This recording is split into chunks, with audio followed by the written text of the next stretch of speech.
Texas as well. Both are, I believe, are in the same region. Yeah. So this could also be, maybe eventually down the line a possible rematch between the two.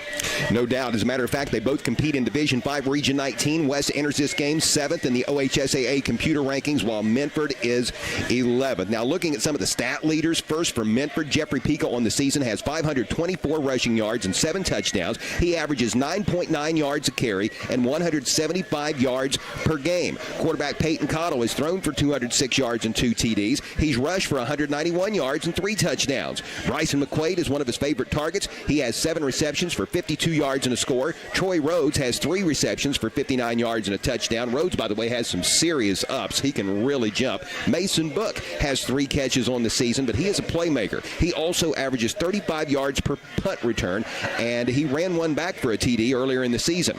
Randall Shrike is a really good defensive player. He has a team-best 39 tackles. Marty Sparks has 32 tackles, and Colin Rice, who had a couple really big hits in the Northwest game last Friday, has 31 tackles entering this evening's game. For the West Senators, running back Mason Parker, fine player. He's got 800 yards rushing and 8 touchdowns entering this game. He averages 10 yards per carry. He has logged 1,009 yards of all-purpose yardage. On defense, he has 66 tackles and 3 sacks. Quarterback Cole Tipton, he has thrown for 323 yards and 4 touchdowns. He's rushed for 237 yards and 3 TDs. Jeffrey Bishop talked about what he did just last week. On the year, he's got 222 yards rushing and 5 TDs, 284 yards receiving and 5 TDs. He scored 11 touchdowns on the season with that kickoff return for a score last Saturday in the win over Waverly. He also has 5 interceptions. Defensively, Cole Zezer has 74 tackles at team best. Jacob Tipton has 60 tackles at team west. Jacob Fortas has 5 for a loss, and Kate Woods has 31 tackles with a team best, 7 for a loss. So, as I said, a lot of playmakers. There's also some speed on this field as well. Jeffrey Pica and Peyton Cottle from Minford, as well as Jeffrey Bishop from West, all run for 640s. Yep, and I'll tell you what, the guys behind him either are also pretty speedy too. Mason Parker, the guy's sloppy and speedy, and there's a whole Tipton. But like you said, the biggest thing is who's going to get these playmakers out in space? You have to think that Jeffrey Pica is going to try to go off between tackles, but also try to get him outside in space.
tonight's contest. You had a Pregame big 63-21 victory over Northwest last week. I would think you have to feel very pleased with where your team is heading into the second half of the Northwest last week. Yeah, I feel very pleased pretty well. Team is heading into the second half of the Northwest. Our kids are playing pretty good football, and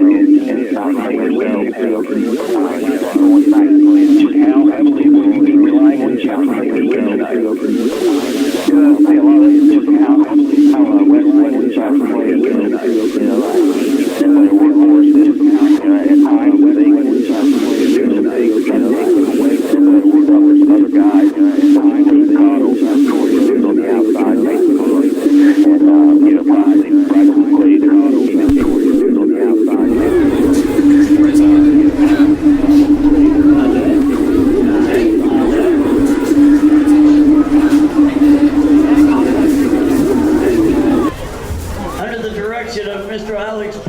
Ladies and gentlemen, if you would please rise as our sensational senators, along with our friends at Post 471, provide the arms for the national anthem.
Thank you, sensational senators.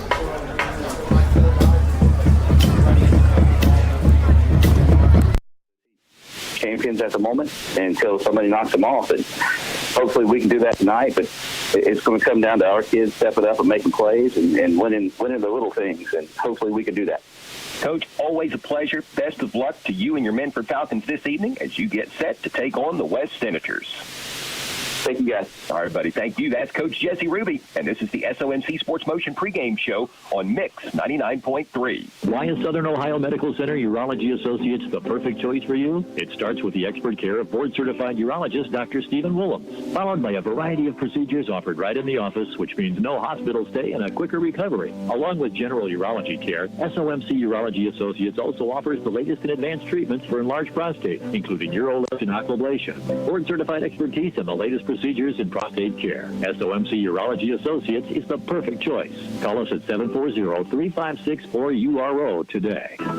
Gamp's Corner, Route 140 in Slocum, is the perfect way to start the day. The BP convenience store opens the doors at 5:30 with home-cooked breakfast, coffee, and that first smile of the day. Everything from groceries, pop, candy, bread, milk, or fertilizer. They've even got an ATM for fast cash. Starting at 11 o'clock, enjoy delicious homemade pizza cooked to order. And remember, the BP convenience store will also deliver your home heating, fuel, and kerosene. Your one-stop shop for everything is the BP convenience store, Route 140 in Slocum, where it's good and green, both sides of the street. Tonight, the West Senators will entertain the Minford Falcons. It's homecoming night at The Rock. I'm Chuck Greenslade along with Matt Payton. This is the SOMC Sports Motion pregame show, and with us now is the head coach of the 4-1 West Senators, Todd Gilliland. Coach, thanks so much for taking the time to speak with us. You have to be ecstatic about how your team has been playing as of late. If that first game of the season against Fairland ends about 3 seconds earlier, you're unbeaten right now. That's how close you are to having a perfect record. But since that contest in which your team came up short, falling on the final play, your Senators have reeled off 4 straight victories. You have to be so proud. Yeah, we're really excited about the way we're playing. The good thing is we don't feel like we've played our best game yet. Each week we have some areas where we improve, and so some areas that we need to improve. And that's a good thing that we don't feel like we've peaked yet, but you can really see the momentum building with our guys. Each week in practice, and they're kind of feeling the excitement, of getting into league play and what that means for us, and throughout the rest of the season. So, it's been a great 4 weeks, and we just have to keep building off of it. Well, you've had some kids who have really been stepping up big this season. Let's start with Mason Parker. 800 yards rushing entering the game tonight. He averages 10 yards a clip, 8 touchdowns on the ground, 1,009 all-purpose yards, 66 tackles, 3 sacks. He's been doing just about everything for you. Yeah, Mason's played really well for us all year. He's done everything that we've asked. On the defensive side of the ball, he's moved around from outside backer and safety and back and forth, and that puts a lot of stress on him from a defensive side. And then offensively, like you said, he just runs the ball really hard, does a good job following his blocks, and and that's a testament. And he'll tell you to the guys up front that are doing a really good job as well for him. But Mason's played really well for us so far this season. Jeffrey Bishop has picked up right where he left off last year. He's truly a touchdown waiting to happen. He already has scored 11 TDs on the year, 5 rushing, 5 receiving. He returned a kickoff for a touchdown. And he's got 5 interceptions on the season. 4 of them took place in last weekend's win over Waverly. He's been playing just absolutely lights out. Yeah, Jeffrey's, he's just a great football player, and that's what we've come to expect from him. But, last week, he put in one of those performances that may have been one of the best, individual performances, I've seen in a game, personally, because all of those interceptions, everything happened in the second half. So, that was really big, and, in key moments of the game, they weren't just Waverly throwing the ball up, late in the game and just trying to do something they weren't comfortable with. He was making big plays in key situations, and he was a difference maker for us last week, and like he has been, his entire career. And it's just really exciting to see, how he's grown as a player and what he's continuing to do. Cole Tipton has really moved into the quarterback position this year and really shown that he feels comfortable there. He seems to get better each and every game. He has thrown for 323 yards and 4 touchdowns. He's run for 237 yards and 3 TDs. He's doing very well in his first season starting at QB. Oh, Cole's doing a great job for us. He's doing what we ask of him. We haven't really opened it up where we have to throw a lot yet. There will be that moment, but I think Cole's ready for that. But he's been accurate in his throws. Very few throws does he miss, and he's doing a good job of making good decisions as well. When to throw the ball away, when to just tuck it and run, and he's keeping us in good down and distances on the offensive side of the ball, and that makes a huge difference. When you're trying to put a drive together. Tonight, you take on a Minford Falcons ball club that has some weapons and some athletes. Looking at the offensive side of the football for Minford, I would assume it starts with Jeffrey Pica, slowing him down, and then you have quarterback Peyton Cottle to contend with. How do you approach this one defensively tonight? We have to be very disciplined because the way they run their offense, there's a lot of reads that they do on the offense. It's almost a version of the triple option that you see like the military academies run at the college level, where they're reading defensive ends and outside linebackers and trying to put you in limbo, making the defense make a decision on who they're going to attack. And so everyone on the defensive side has to get in their fit. They have to play disciplined, and then when they get to the ball, we have to tackle. Jeffrey Pica is a big, strong running back, and so you can't arm tackle him.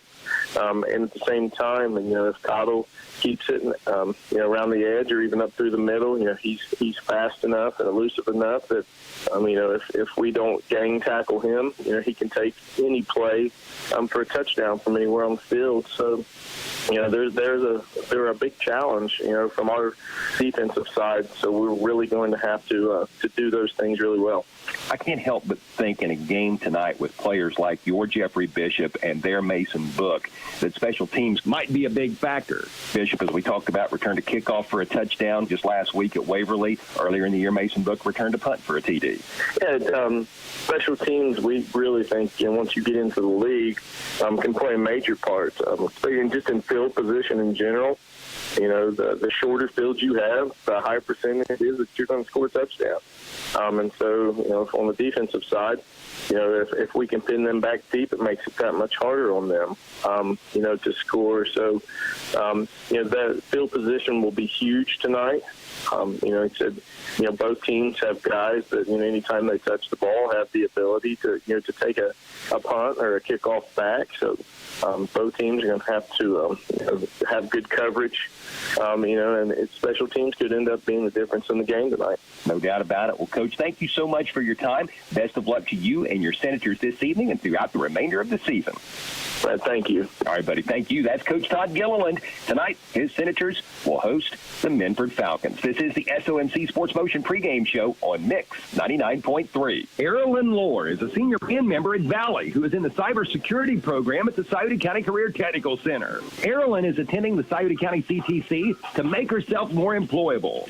I like meeting new people, and everybody here is positive, so it's just a good experience. After school, Erilyn wants to get into networking, but hasn't ruled out returning to the Scioto County CTC to do the pharmacy technician program. The Scioto County CTC, a proven past for building a better future. For the best local high school sports coverage, tune to Mix 99.3, WNXT FM, Portsmouth.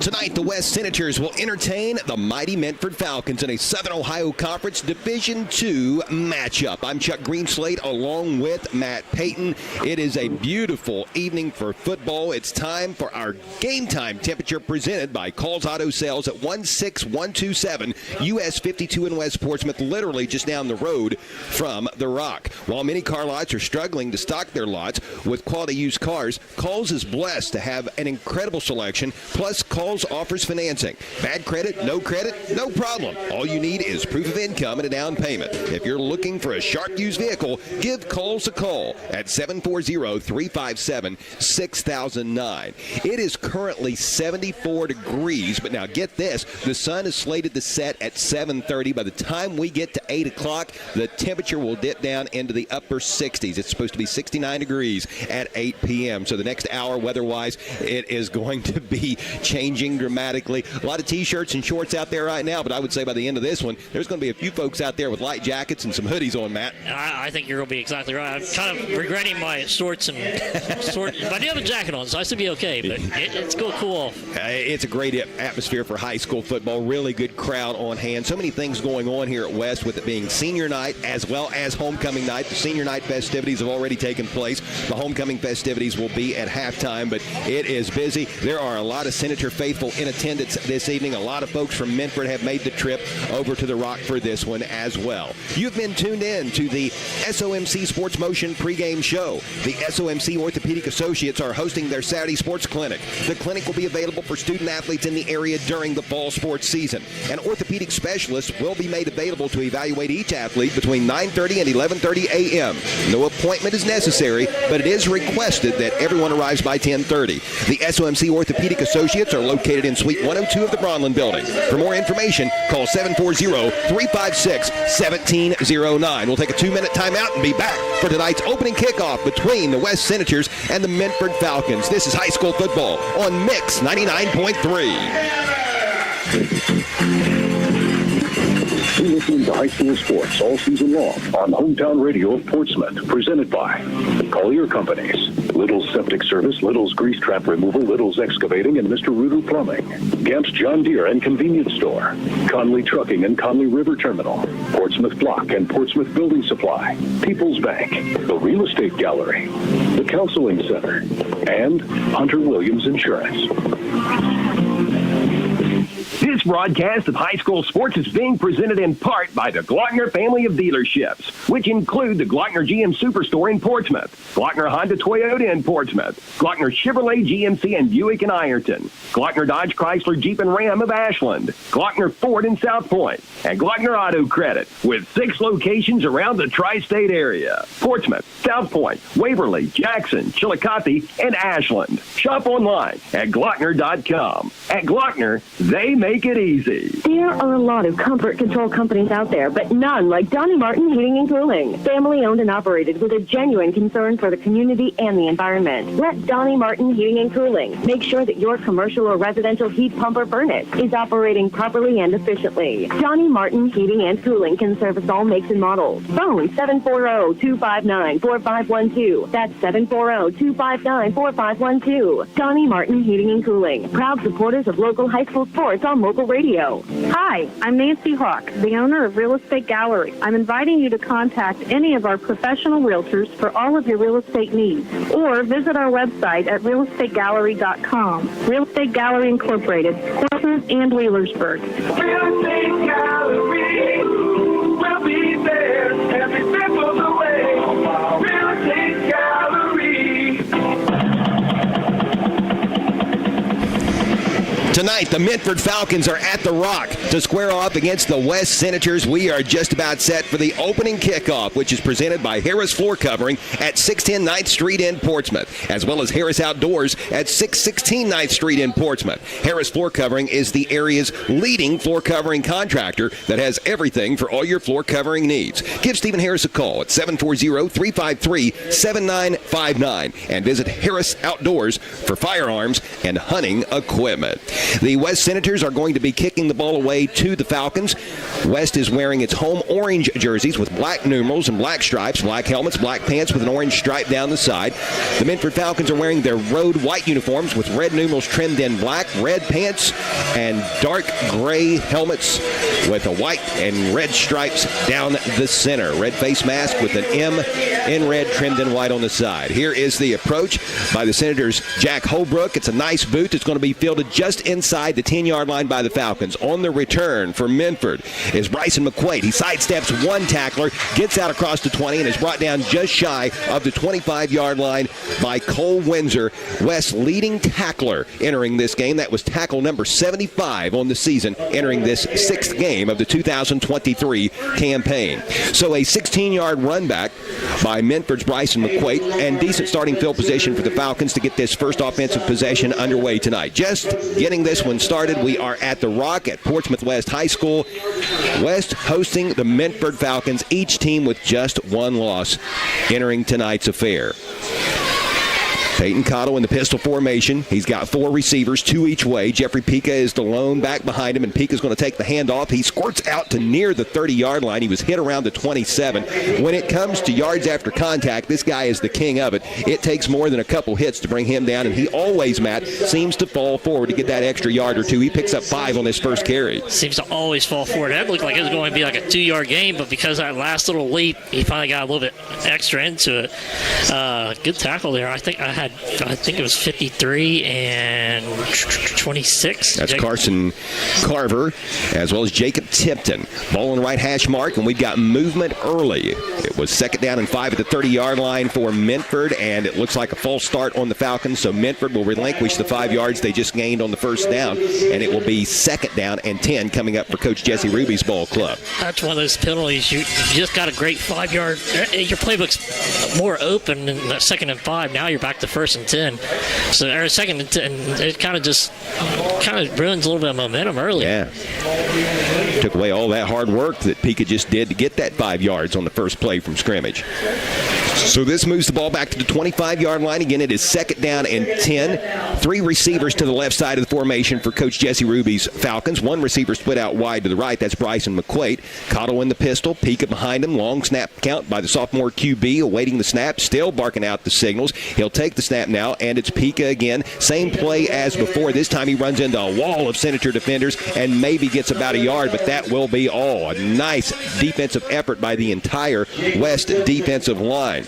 Nose guard Cole Windsor, defensive tackles Logan Hurst and Cade Woods, linebacker backers. Jacob Tipton, Hayden Lohr, Mason Parker, and Trevor Fike. No lane for Pika to run on that play. He gets a yard. It's 3rd down and 9 with the ball resting at the 26-yard line of Minford. I tell you what, right now it looks like they're just basically playing. Jeffrey Bishop's just playing on an island right now. Now they bring somebody over. They got doubles on both sides. Still, I think they're going to be playing cover 1 here.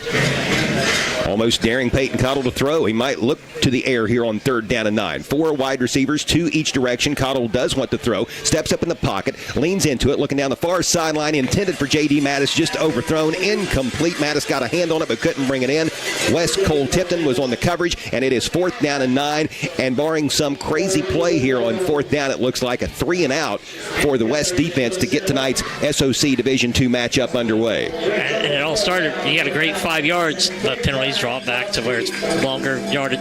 You're playing basically from 1st and 10 again, but like I said, very interesting play call. And like I said, I think they'll open it up a little more once to get a few more yards on 1st down. Pika is in punt formation. Good snap. Nice boot by Pika. An end-over-end punt that's going to be fielded at the 28-yard line by Bishop. Bishop backs up now, rolls to the right side, slams on the brakes, cuts back, bobs and weaves. A flag is thrown. Bishop gets away from one defender, but he will be slung down right around the 29-yard line after retreating a few yards. And making that Minford tackle was Bryson McQuaid, but let's check the penalty.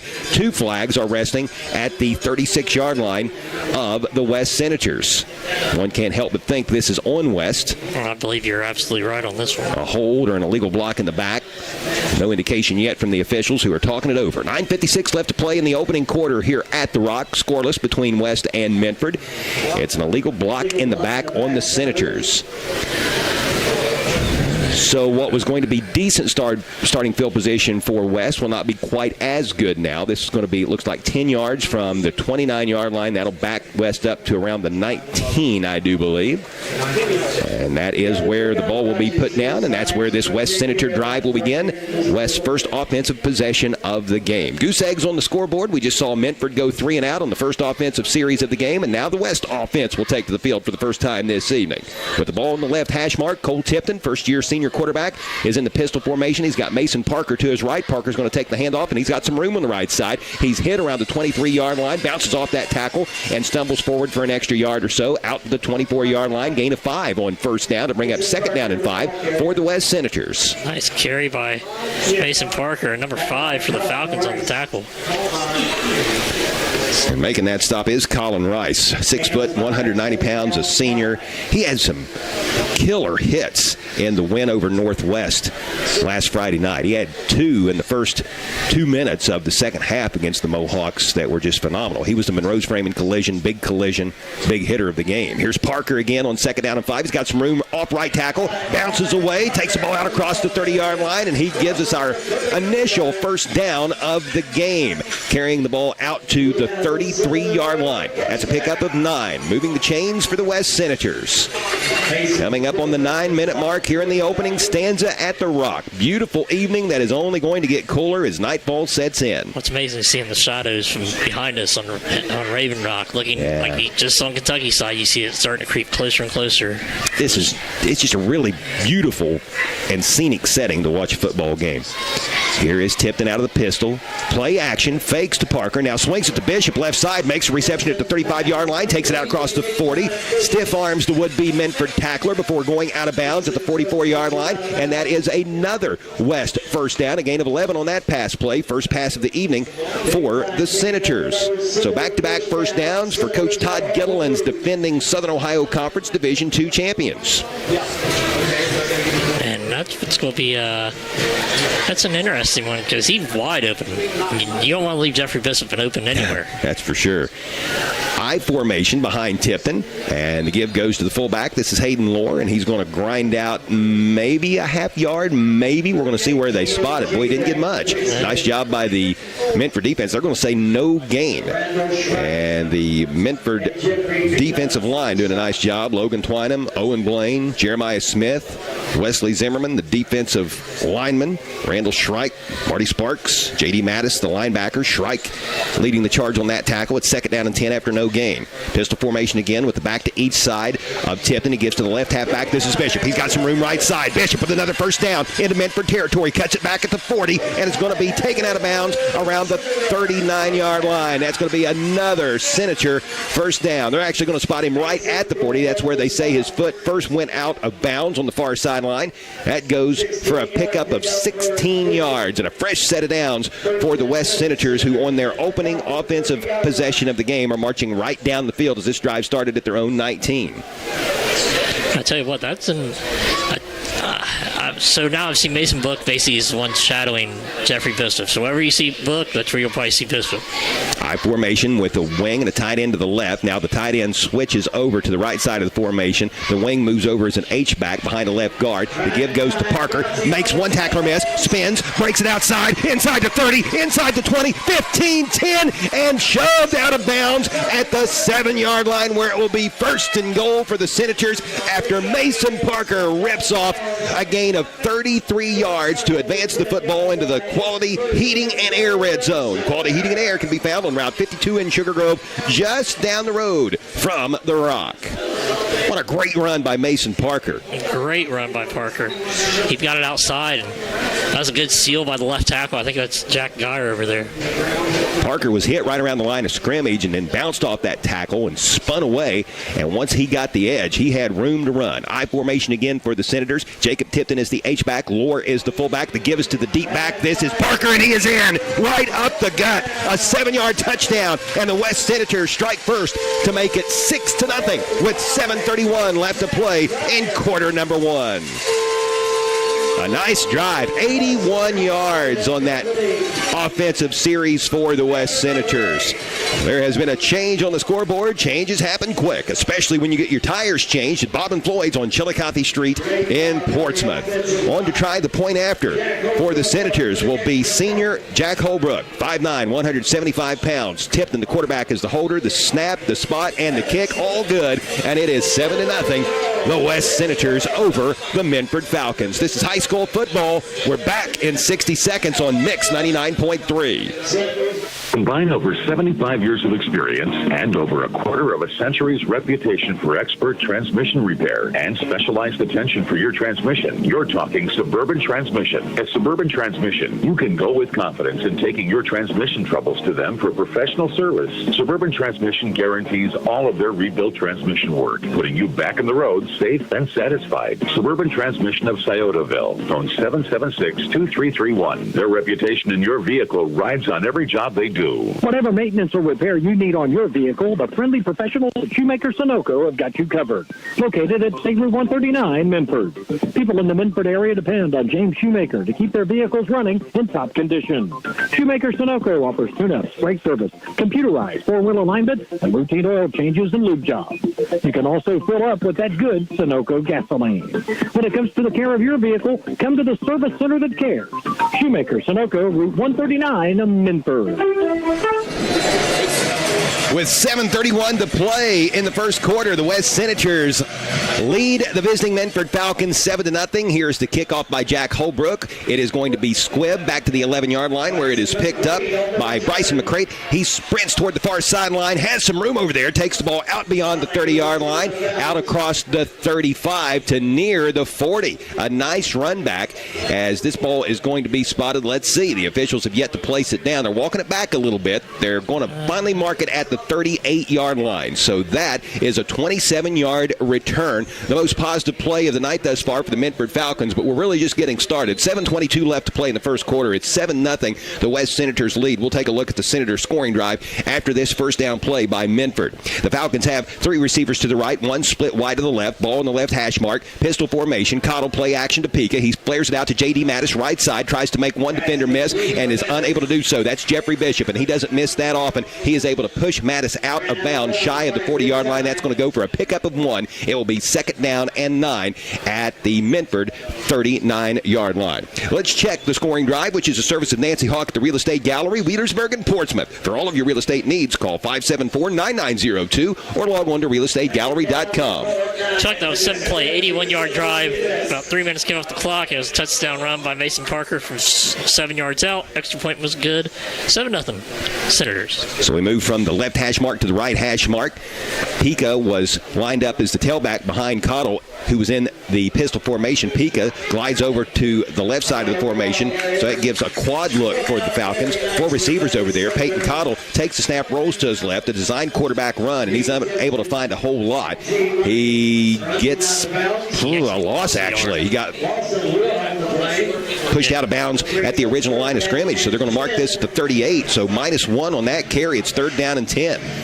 Minford 0 for 1 on 3rd down thus far tonight, as the Falcons are still looking for their first down of the evening. 7:09 left to play first quarter, 7-0 West. Pistol formation for Minford. 3 receivers to the right, 1 split out wide to the left. Pika in the backfield with Cottle, who is in the pistol. Cottle takes the snap, drops back, looks, heaves it down the far sideline, looking for his man. Incomplete. Flag goes flying. That's going to be defensive pass interference on the West Senators, and that will give Minford its initial first down of the evening. In high school, that is a 15-yard penalty from the line of scrimmage, unlike the NFL where it's a spot foul. So this should move the ball into West territory. The ball will be put down around the 47-yard line, give or take a yard, of the West Senators. So there is the first Minford first down of the evening, occurring at the 7:02 mark of the first quarter. That's just as effective as a completion in that sense. And that time they were able to get, basically Jeffrey Bishop was on the trip side, shot on his receiver, so it was like one-on-one coverage with, I believe it was Reese Coleman out there. Yeah. And it was good. Reese had good coverage on it, just needed that head turn very end of it, and he would have been fine. Troy Rhodes, the intended receiver for the Falcons. So the ball will be placed down at the 48-yard line. 4 receivers for the Falcons, 2 each direction. Here's Pika taking the handoff from Cottle, and Pika is going to be brought down after a gain of 1. Nice defense by the West Senators. Cole Windsor in on that stop for the Senators, as was Logan Hurst. 2nd down and 9 coming up for Minford. Well, the Falcons, if they are going to enjoy some success tonight, one can't help but think that they've got to get Pika rolling. If they can't get Pika ripping off 3 or 4 yards a pop, they could be in for a very lengthy evening. And that's part of the recipe for getting some offense and getting a win, would be getting him involved. Pistol formation again for Peyton Cottle and the Falcons, with 2 receivers to the left, 2 others to the right. Pika is the lone setback, and he's going to be faked the handoff. Cottle runs up into the line right behind him, and he's going to be brought down by Jacob Tipton. No gain on the play. Brought down right at the line of scrimmage. Nice play by Tipton.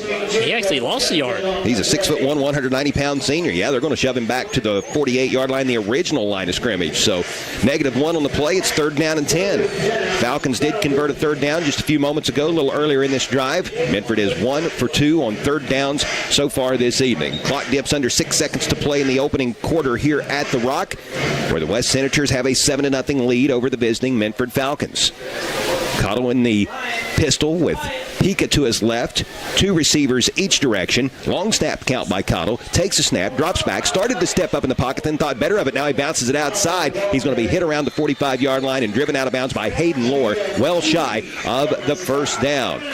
They're going to mark Cottle at the 44-yard line of the Senators. So this goes as a gain of 4. That'll bring up 4th down and 6. And decision time for Coach Jesse Ruby here. Boy, this is a situation where the ball is resting in an area of the field where you can really do anything you want. Jeffrey Peak is going to line up as the deep back. The offense is out there. It looks like they're going for it. Cottle in the pistol. Marks out a couple signals. Now looks over to Coach Jesse Ruby. Is Minford just trying to draw West offside, or will the Falcons actually snap the ball? Play clock down to 3, and Cottle's going to call a timeout just before a delay of game. So now Coach Ruby will have a little extra time to think about this, whether or not he wants to send the punt unit out or go for it. We'll take a 60-second TO. 7-0. West leads. This is high school football on Mix 99.3. Journey's Auto Parts on Carey's Run Road in West Portsmouth, which is the best of the West Senators. Journey's Auto Parts offers mid-model auto parts as well as rebuildable vehicles. Stop by Journey's Auto Parts at 242 Carey's Run Road in West Portsmouth. Open Monday through Friday 9 to 5, Saturdays 9 to noon. Phone 858-9213. That's 858-9213. Journey's Auto Parts, which is the best of the West Senators.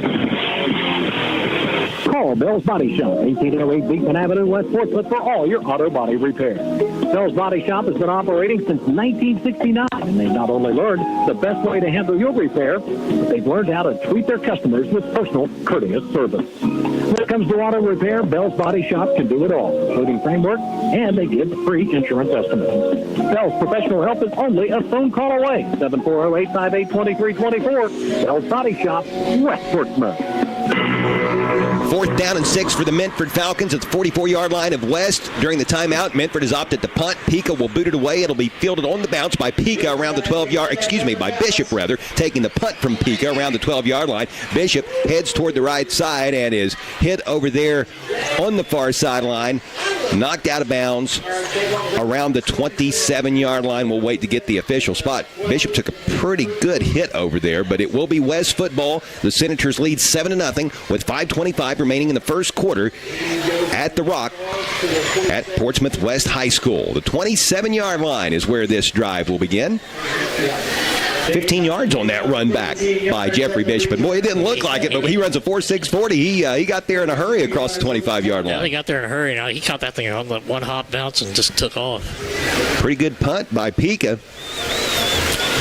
It's just if you're going to slow down Bishop, you've got to have almost perfect coverage. I really want to see Minford really come out some aggression here on this defensive possession for him. Let's see how it all transpires. 1st and 10 for the Senators. Tipton in the pistol with a back each way. Parker to the right. Bishop to the left. The give goes to Parker up the middle. Nothing. He is met in the hole. Jeffrey Pika leading the charge there. No gain on the play. 75-4. That's Twynham helping Pika out. Or check that. Owen Blaine, I beg your pardon. He's a 6'4", 290-pound senior. Yeah, can't miss him, can you? No, he takes up a lot. A space eater. He moved well, too. Yep. I mean, he was actually the first one there. Besides Pika coming in from the linebacker position. We talked about Pika's speed a little earlier. I was shocked to hear that he runs a 4.6. He's as fast in a 40 as Jeffrey Bishop and Peyton Cottle. Here's a pitch. This is Parker, left side. Parker are at the 35-yard line, gets away from defenders, takes the ball across the 40, and is brought down around the 44-yard line. This is going to be a Senator first down, a pickup of 17 on the carry. Nice running by Mason Parker here in the early going. Nothing to be surprised about if you've watched him play this season. He's just fun to watch. I mean, right now he's at 6 carries for 70 yards. He's out there 11.66 a pop. He's on pace for 280 yards in the game. I mean, he's moving.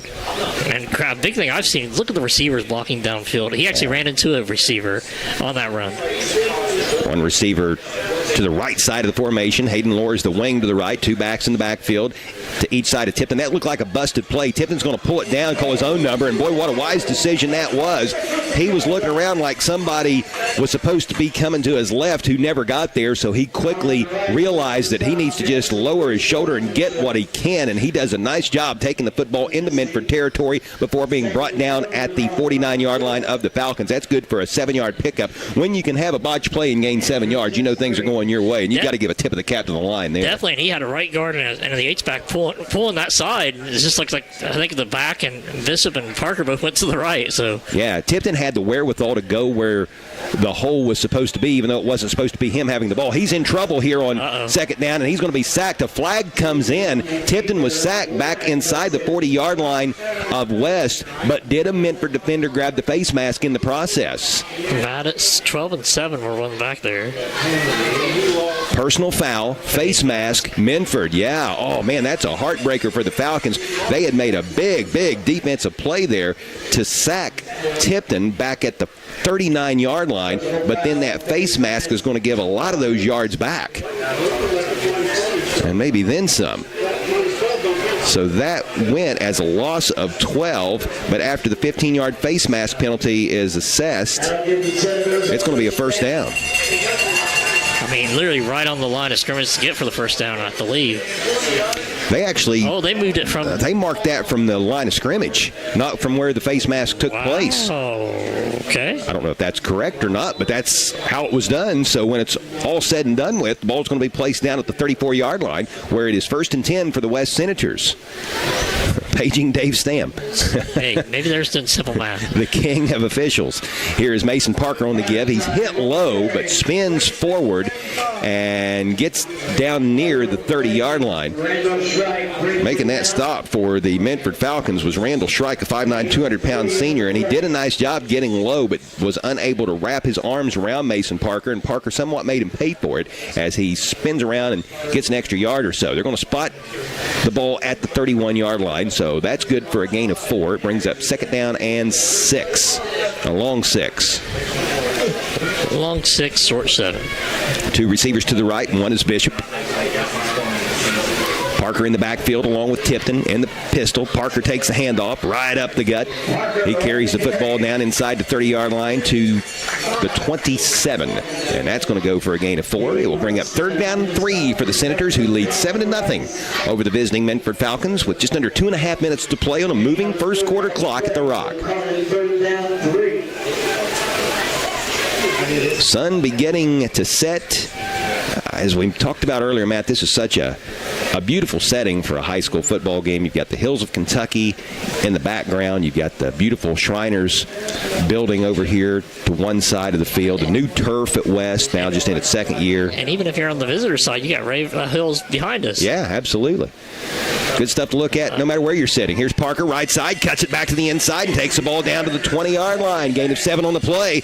A big 3rd and 3 conversion for the Senators as that carry by Parker puts West back in the Quality Heating and Air red zone. Quality Heating and Air is located on Route 52 in Sugar Grove. And I tell you what, that is now the 8th first down for the Senators. Well, Parker's going to be near 100 yards by the time the first quarter wraps if he's not going to get there. 2 receivers to the right, 2 backs in the backfield, 1 to each side of Tipton, who's in the pistol, and the carry was going to be taken by Hayden Lohr, but whistle sound prior to the snap, and that's going to be a false start on West, so back up 5. This will move the football back to the 25-yard line. It will be 1st and 15, and that's something there that Coach Todd Gilliland, nor any coach, wants to see. Not only a penalty, but a self-inflicted penalty. Minford had nothing to do with that. That was just a mental error. Yeah, that's just a simple mental error, but Falcons will take it. As right now, I have them for 9 total yards to 119 yards for the Senators. Solomon Norman wide to the right, Bishop wide to the left. Bishop goes in motion to the far side, takes the handoff from Tipton on the jet sweep, tries to cut it up off right tackle, and doesn't get much. He gets to the 25-yard line, back to the line of scrimmage, maybe a yard, and that'll be it. We'll give him 1 on the play. They're going to spot him at the 24. We'll call it 2nd down and 14 as we near the 1-minute mark here in quarter number 1 at Portsmouth West High School, The Rock, where it's 7-0 Senators here on homecoming night. Homecoming festivities will take place at halftime. Senior night festivities took place prior to the game. Very rarely do you see both on the same evening, but there's a reason for that, so I've been told. And we'll get to that here in just a moment. Here is Tipton out of the pistol. Play action to Parker. Rolls to his right. Gets around Mattis. Finds a wide open receiver. Right side, that's Reese Coleman. He's got the ball, and he takes it down inside the 10-yard line. It will be 1st and goal for the Senators. Ball will be spotted at the 9. That's good for a pickup of 15. Nice play action by Tipton, and he did a good job rounding his offensive line as he sprinted out to his right to avoid J.D. Mattis, who was crashing in from the far side. Reese Coleman, the 5'10", 165-pound senior, makes the reception. Ball placed down at the 9. We've got 25 seconds remaining here in the first quarter. This could potentially be the final play of the quarter. West up 7-0, looking to add to this lead. Definitely a unique number for Reese. Yeah, you don't see too many receivers wearing number 49. Here's Hayden Lohr right up the middle. And Lohr, the right halfback, out of this pistol formation, grinds out a couple yards down to, actually, they're going to spot him at the 8. He only gets 1, so that's going to make it 2nd down and goal, and that's going to bring the first period to an end. 7-0 West after 1. This is high school football on Mix 99.3. We're back in 60. At AJ's Auto Sales, Route 52 West is a big supporter of the West Senators and the youth of our area. And at AJ's, you'll find a big selection of clean, light new used cars, trucks, and SUVs. At AJ's, you'll buy there and pay there because they finance what they sell. Call Arky today. Let him put you behind the wheel of a great-looking vehicle at a great price. That's AJ's Auto Sales, Route 52 West, or go online at ajsautosales.llc.com and see the great selection. Halls, Napa, and Leadersburg wishes the best to all local teams and proudly commends the hard work put forth by our local high school athletes. Halls Napa is Scioto County's oldest running, family-owned Napa Auto Parts store, and the folks at Halls appreciate all of their loyal customers. Halls Napa carries auto parts and fluids, Milwaukee power tools, wipers, batteries, jump boxes, and more. Visit Halls Napa Auto Parts at 11774 Gallia Pike Road in Leadersburg, and be sure to check out Halls Napa on Facebook.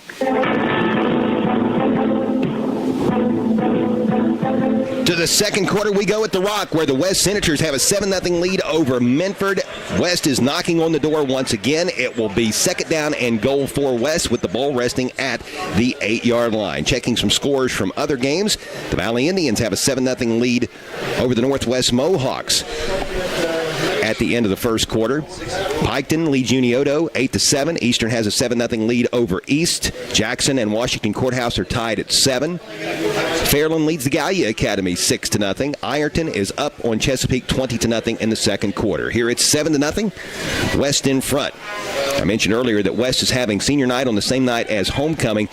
I heard from good authority there was a fear that Oak Hill might possibly not play the last game, so that's the reason they're doing it. And here is a give up the middle to Mason Parker, and he is in again. His first touchdown covered 7 yards. This one covers 8, and that makes it 13-0 Senators with 11:56 left to play before halftime. Another impressive-looking drive by the West offense. 2 possessions, 2 touchdowns, and now Jack Holbrook will trot on to try the point after. Great blocking up front by the West offensive line, Matt. Shout out to Owen Blaine, I beg your pardon, Tyler Thompson, Jack Geyer, Cade Woods, Carson Carver, and Nickel Rout.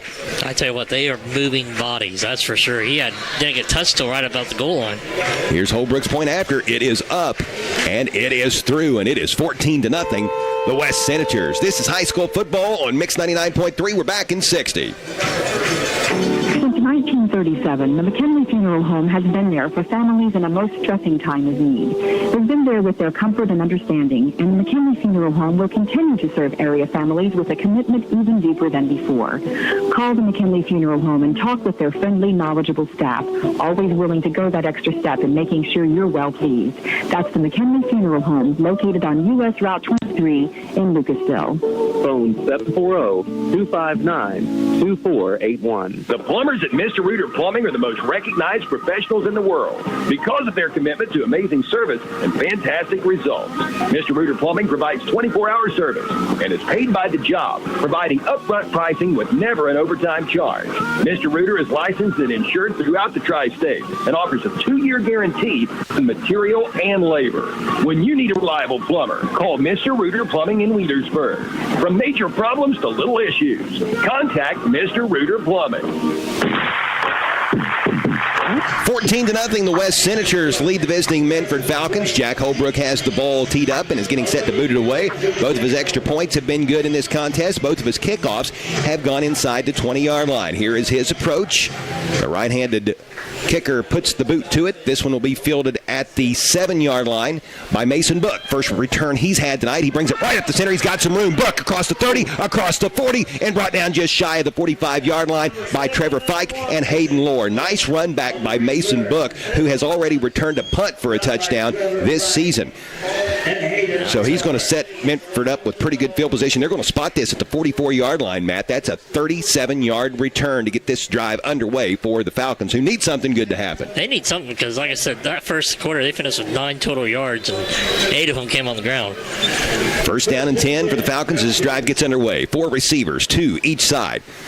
Peyton Connell in the pistol formation. Pika lined up behind him. Pika's going to take the handoff, breaks to the right, now cuts it back up and lunges forward to pick up maybe 2, possibly 3, depending on the final spot. It looks like they are going to mark the ball down at the 46-yard line, so that's 2-yard gain to bring up second down and 8. Let's check the West scoring drive. It's a service of Nancy Hawk at the Real Estate Gallery with locations in Wheelersburg and Portsmouth. For all of your real estate needs, phone 574-9902 or log on to realestategallery.com. Check that drive. 11 plays, 73 yards, 5 minutes, 25 seconds came off the clock, and it was a touchdown run from Mason Parker from this time 8 yards out. Extra point by Jack Holbert. Good. 14-0 Senators. Ball on the right hash mark. Trips to the left. One receiver to the right. Cottle fakes the handoff to Pika. Sidesteps one tackler. Has some room, and he is off to the races. Down the far sideline. 30, 25, 20, 15, 10, 5. Touchdown. Minford and the Falcons are on the scoreboard at the 10:57 mark of the second period. And with that one play, all of a sudden, Minford is right back in it. There's that 4.63 speed that Coach Jesse Ruby talked about during our pregame conversation. And he got faster as he got that second level. I see he broke past that second. I was like, easy on. Hey, nobody's going to catch him on this field. I know you and I talked about it a little earlier. Most players, once they get to that 40-yard mark, they start to gear down and back off a little bit. He just seems to get started around 40 or 50 yards. 100-meter dash runner for the Falcons track team, also coached by Jesse Ruby, who guides this football program. Miles Montgomery boots the extra point up and through, and just like that, the West lead has been cut in half. It's 14-7 with just under 11 to play in the first half. This is high school football on Mix 99.3. We're back in 60. Tonight's game on Mix 99.3 is presented in part by these following sponsors: Suburban Transmission, Shoemaker Sunoco, Journeys Auto Parts, Bell's Body Shop, AJ's Auto Sales, and Hall's Napa. Be listening to high school sports all season long on Mix 99.3, online at WNXTradio.com. The Counseling Center is the region's leader in behavioral health care, accredited by the Commission for Addiction Rehabilitation Facilities. A proud member of the Portsmouth community for over 42 years, TCC provides an unmatched service line, including substance abuse prevention and treatment, behavioral health care for children and adults, primary health care, as well as vocational development and job placement. If you or someone you love is in need of assistance, please call the Counseling Center at 740-354-6685 or visit online at thecounselingcenter.org.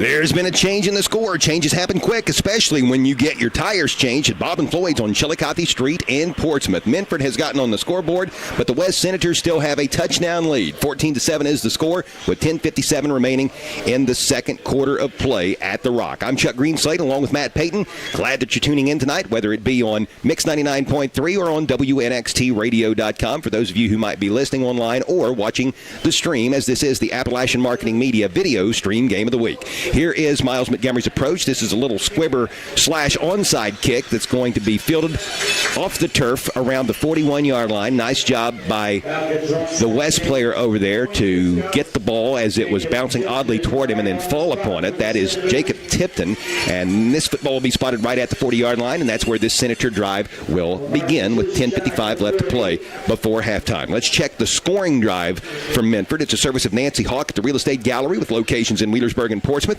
Give her a call for all your real estate needs at 574-9902 or log on to realestategallery.com. So that tried 2 plays, 56 yards. 1 minute came off the clock. It was a touchdown run by Peyton Cottle, 54 yards. Miles Montgomery at the extra point, 14-7. Senators still lead. Yeah, the Senators pretty well been in control of this game other than that one play which Cottle took to the house. Let's see if West can regain control of this affair. Here's a give to Mason Parker. Started up the middle, nothing there. All holes were clogged. He bounces it outside, rolls over a defender, and fights his way out to the midfield stripe. A 10-yard run and a first down for the Senators, and my, oh my, that was pretty and powerful all at the same time, but there is a marker down right around the line of scrimmage, and this looks to be a hold on the Senators. Boy, you can take nothing away from the run by Mason Parker, though. The speed and awareness to bounce to the outside and then covering the football with both hands, getting low and bowling over a defender around the 47-yard line to get those 3 extra yards, but all for naught, as this nice 10-yard pickup by Parker will be negated. This holding penalty is a 10-yard spot foul. This will push the ball back to the 30-yard line. We'll replay first down. It is now 1st and 20 for Coach Todd Gilliland's Senators. Boy, that's a big penalty. It's a big penalty. Now you're really playing behind the sticks now. Yep, 20-yard swing and field position. And as Matt alluded to, really behind the chains now at 1st and 20. Tipton in the shotgun. Bishop comes in motion to the near side, takes the handoff on the jet sweep, starts to cut it up, and is going to be hit by Pika and dropped short of the line of scrimmage. They're going to generously give him the 30-yard line, so we'll call it no gain, but that was a nice defensive play by Jeffrey Pika, bringing down Bishop. That was a tremendous play by Pika, and what was good, he stayed home. He didn't overcommit, kept his lane, kept contained, and just read the play. Quick on quick right there. Each running a 4.6 40. Both pretty strong as well. Both seniors. Both have been around the football block a time or two. That is for sure. Second down and 20. Bishop goes in motion, this time to the left. Fake handoff to Bishop. Goes to Parker. Breaks a couple tackles and squirts out to the 35-yard line for a gain of 5 on the play. That's going to set up third down and 15. I believe that was Randall Shrike on the stop again. It was, and he's having some issues with his helmet. I believe during the collision with Parker, it might have knocked his chin strap loose. He goes over to get some assistance from the official, who's still working on him, and hopefully they can get that repaired, because I'm sure Minford would love to have Shrike in on this big third down play. Yeah, if he's got 5 tackles so far. Yeah, well, he's now having to take his helmet off. He's probably going to have to come out of play. Now he's got it back on. And the officials say you're good. Play on. Maybe it knocked his ear pad loose or something. Hard to guess exactly what it was, but evidently he has it fixed. So now on third down and 15, ball resting in the middle of the field but shading the right hash mark. Tipton is in the gun with 2 receivers to the right, a halfback in the backfield with him. That is Parker. Tipton under duress, rolls to his right, cuts back, and he's going to be sacked back around the 27-yard line. The Minford defenders just kept on it coming.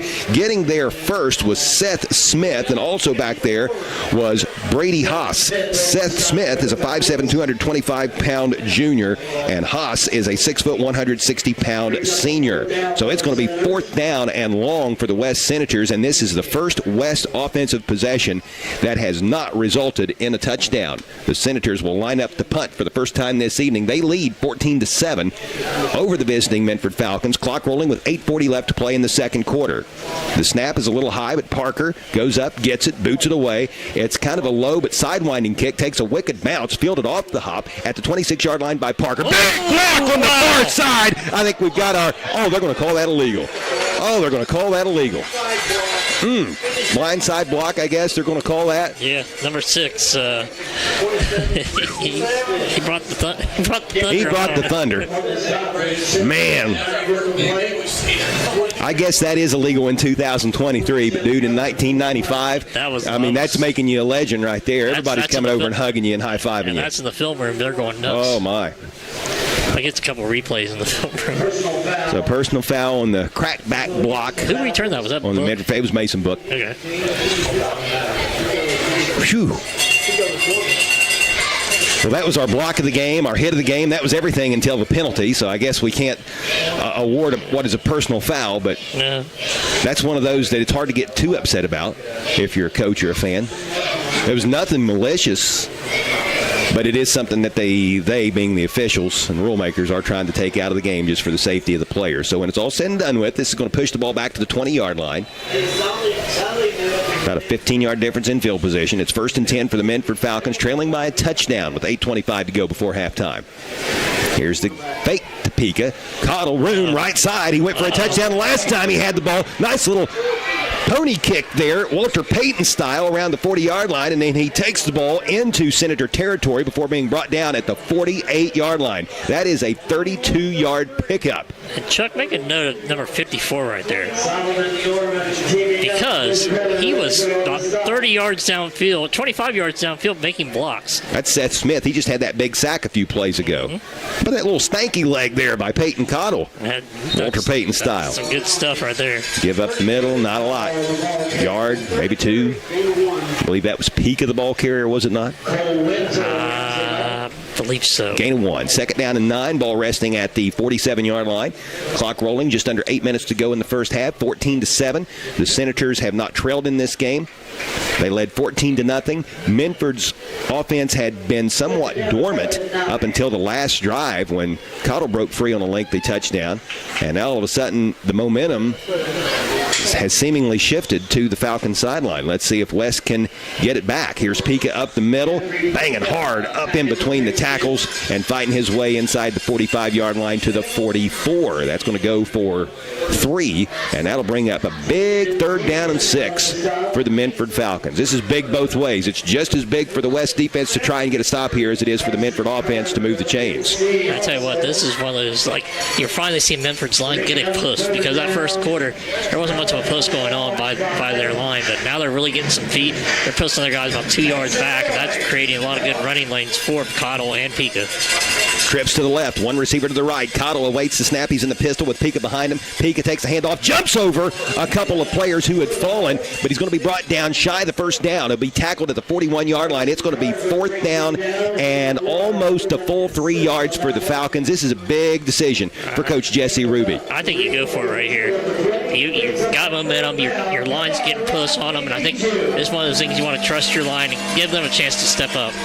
The 4th down bells toll here at the Rock, and before this ball is snapped, we're going to have a timeout taken by Coach Jesse Ruby of the Minford Falcons. That's his second TO. We'll step away for 60 seconds ourselves. It's 14-7, West on top. Big play coming up for the Falcons. This is high school football on Mix 99.3. Collier Companies at 1661 State Route 522 in Leadersburg consists of Collier Construction, specializing in federal and general contracting as well as rebar supply and installation. Collier Leasing, which offers equipment rental. Collier Safety Services, which offers on-site safety professionals, safety and health training, industrial hygiene services, safety manual development, mobile safety, and an industrial hygiene permit center. As well as Collier Medical, which is primary and occupational clinics headed up by P.J. Paul Adkins.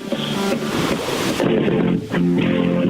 listening to high school sports all season long on Hometown Radio of Portsmouth, presented by Appalachian Marketing Media, Sherman Cricker Insurance, Atomic Credit Union, the Scioto County Career Technical Center, Donnie Martin Heating and Air, Clark's Pump and Shop, Dyer Insurance, SOMC, Monroe's Frame and Collision, the McKinley Funeral Home, Portsmouth Insurance, a TAH benefits partner, as well as the Glockner family of dealerships. 4th down and almost a full 3 yards for the Minford Falcons with the ball resting at the West 42-yard line. West up 14-7. Big play here. 2 receivers to the left. The give goes to Pika, and Pika's going to lunge forward. It's going to be close. It's going to completely depend upon the spot.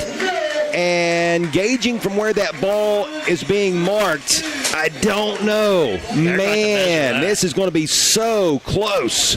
Nice effort by Pika lunging forward. Nice job by the West defenders. And the officials eye it up, say no need to bring out the chains. It's short. The West defense holds. Man, what a big stop by that Senator defense.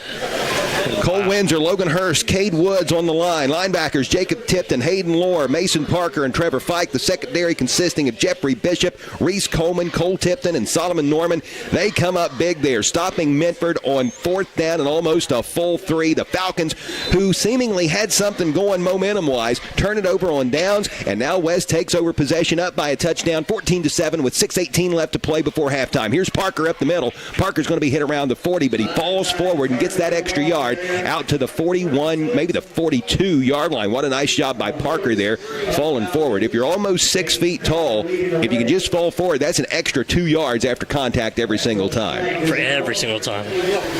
We'll give him 3 on that. Well, you want to give him 2 or 3? I'm giving him 2. Give him 2. Because here's the reason why. Giving him 2 puts him right at 99 yards on the night. You're not ready to give him 100 yet, right? Not yet. Got to make him work for it. Work for that one. All right. It's 2nd down, 7 yards and 1 foot. So Tipton takes a snap out of the gun. This is a design quarterback keeper. He squirts through a couple of defenders, takes the ball out across the 45-yard line to the 46, and he's brought down there by Marty Sparks.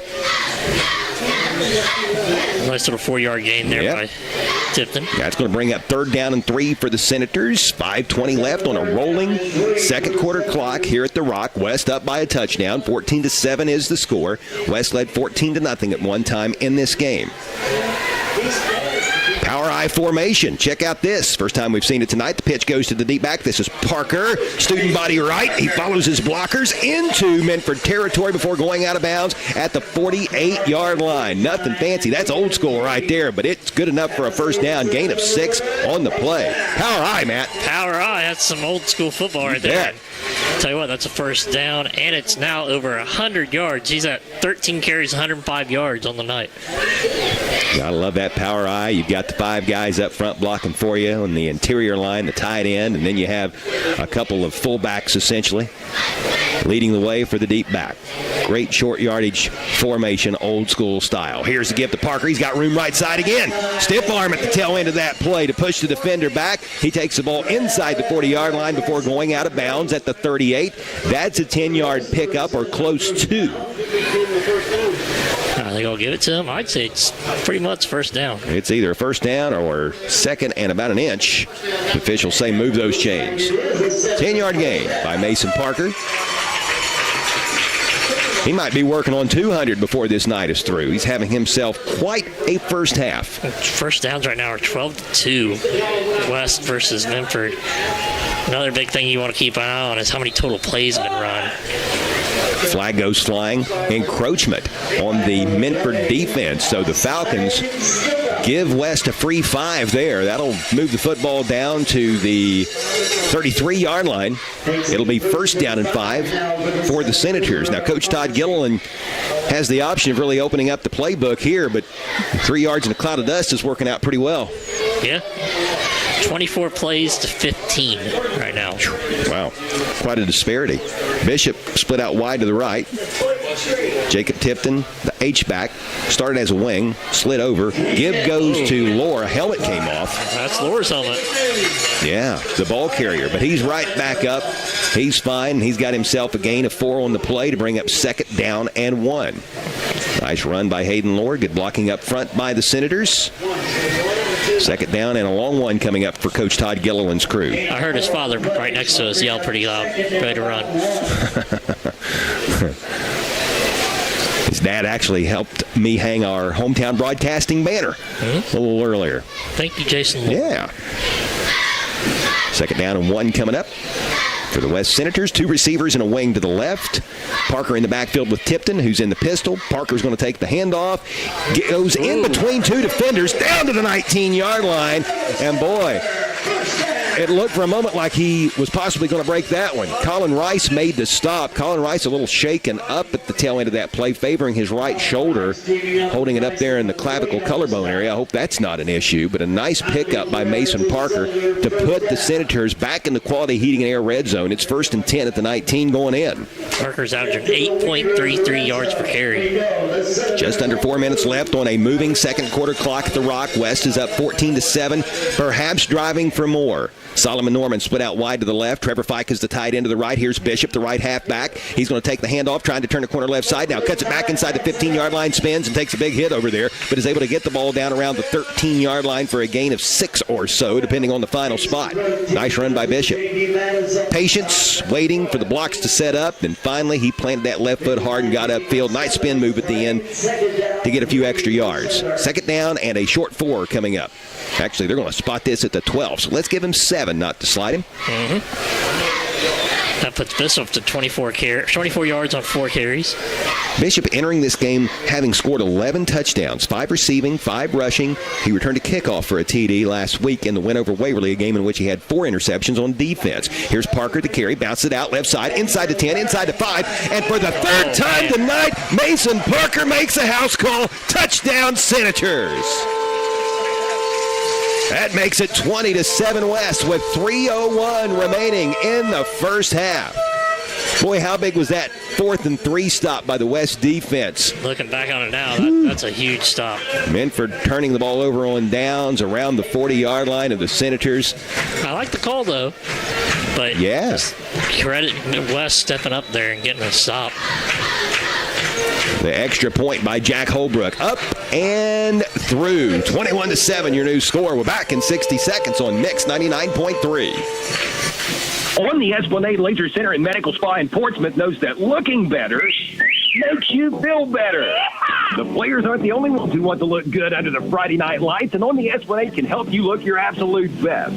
With the kids back in school, it's time to invest in yourself. You deserve it. With 14 years of experience, Jeannie at On the Esplanade specializes in medical aesthetics and skincare. On the Esplanade provides big city results with a small town feel, right here at home. Visit On the Esplanade, 813 Gallia Street, Portsmouth, and follow On the Esplanade on Facebook. Hi, I'm Gary Duzan of Portsmouth Insurance, a TAH Benefits partner. And I'm Jay Hazelbaker, president of TAH Benefits. Portsmouth Insurance specializes in helping local business owners with their employee benefits. We understand that operating a business can be stressful. Let us alleviate at least one of those worries for you. Portsmouth Insurance understands the health insurance marketplace, and our commitment to service, knowledge of both the personal and business insurance markets can give you peace of mind. For assistance with all of your employee benefit needs, call us at Portsmouth Insurance, 740-353-4105. Jack Holbrook kicks the ball away for the West Senators, who have just expanded their lead back to 14. Mason Book retrieves the kickoff at the 5-yard line, brings it up the middle, takes it out across the 20, across the 30 to around the 31-yard line. 26 yards on that run back for Mason Book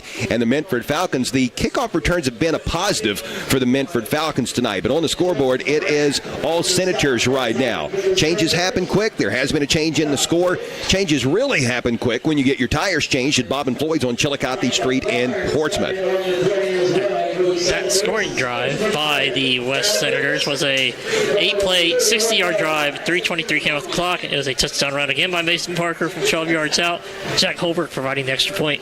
21-7, Senators. Here's Cottle wanting to throw on 1st and 10, rolls to his left under heavy pressure. He gets the ball off at the last moment, and a nice effort to make the catch by Mason Book, but he couldn't get a foot in bounds. He actually caught the ball as he was falling out of bounds, but couldn't get any toe drag swag going, so that'll be incomplete at 2nd down and 10. That scoring drive that Matt just hooked us up with was a service of Nancy Hawk at the Real Estate Gallery with locations in Wheelersburg and Portsmouth. For all of your real estate needs, phone 574-9902 or log on to realestategallery.com. It's 2nd down and 10 for the Falcons with the ball resting at their own 31-yard line. Ball down on the right hash mark, 21-7. Senators lead by 14 with 2:45 left to play before halftime. Be sure and stay with us at the break for the Holbrook's Hometown Pharmacy halftime show. 3 receivers to the left, 1 receiver split out wide to the right. Play action. Cottle looking to throw, going over the middle, intended for Book. That ball wound up getting tipped up in the air, and it harmlessly falls incomplete, although Jeffrey Bishop of the Senators was pretty close to it. I thought he might get an interception off the ricochet, but not to be. It definitely popped up there for him. Boy, if he could have gotten that, he might have been able to have returned that one a good ways as well. 4 interceptions for Bishop in last Saturday's win over Waverly, a 24-21 victory by the Senators. 4 picks in one game, and to my understanding, all of those occurred in the second half. Yeah. It's 3rd down and 10 for the Minford Falcons with the ball resting at their own 31-yard line. Minford breaks the huddle and comes to the line. 3 receivers left, 1 to the right. Probably after a second one, I'd stop testing him.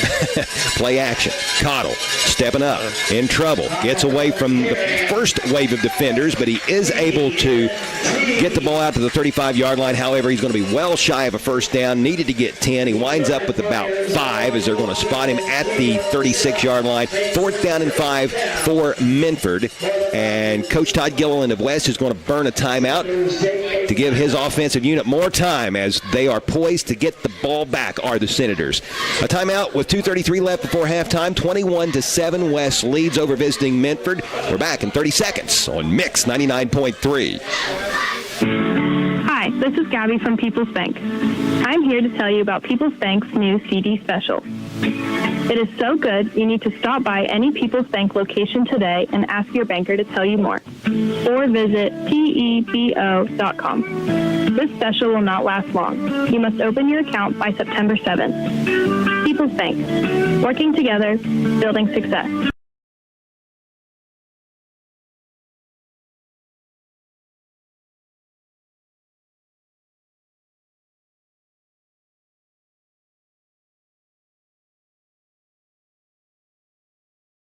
Away from it, and Mason Book of the Falcons will down the ball off of one bounce at the 32-yard line of the Senators. So that's where this West drive will begin.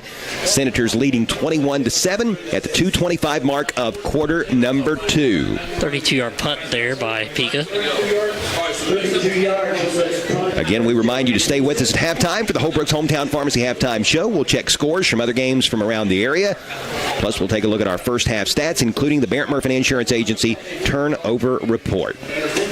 We'll also talk about what will be a big, big day for college football tomorrow. There's some amazing games tomorrow. Monstrous matchups, including number 6 Ohio State at number 9 Notre Dame, and a game you'll be able to tune into live tomorrow on AM 1260 and 95.7 FM. That's a 7:30 kickoff in South Bend. Here we go with the West Senators on 1st and 10. Tipton takes the snap out of the shotgun, rolling to his right, looking, throwing downfield. He's got Parker there on the money, down the near sideline. Can you say 4 touchdowns for Mason Parker? Touchdown, Senators!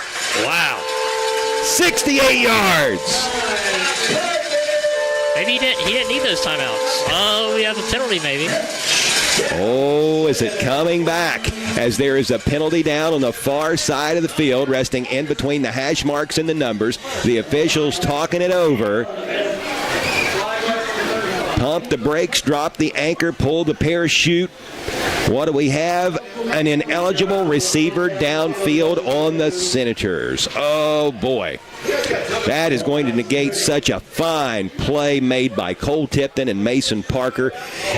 I didn't see what lineman it was, but that play took a lot of time to develop, and the longer a play takes to unravel, the more frequently those linemen have a tendency to trickle downfield beyond that 5-yard mark. And just barely had to come over that. I mean, wow.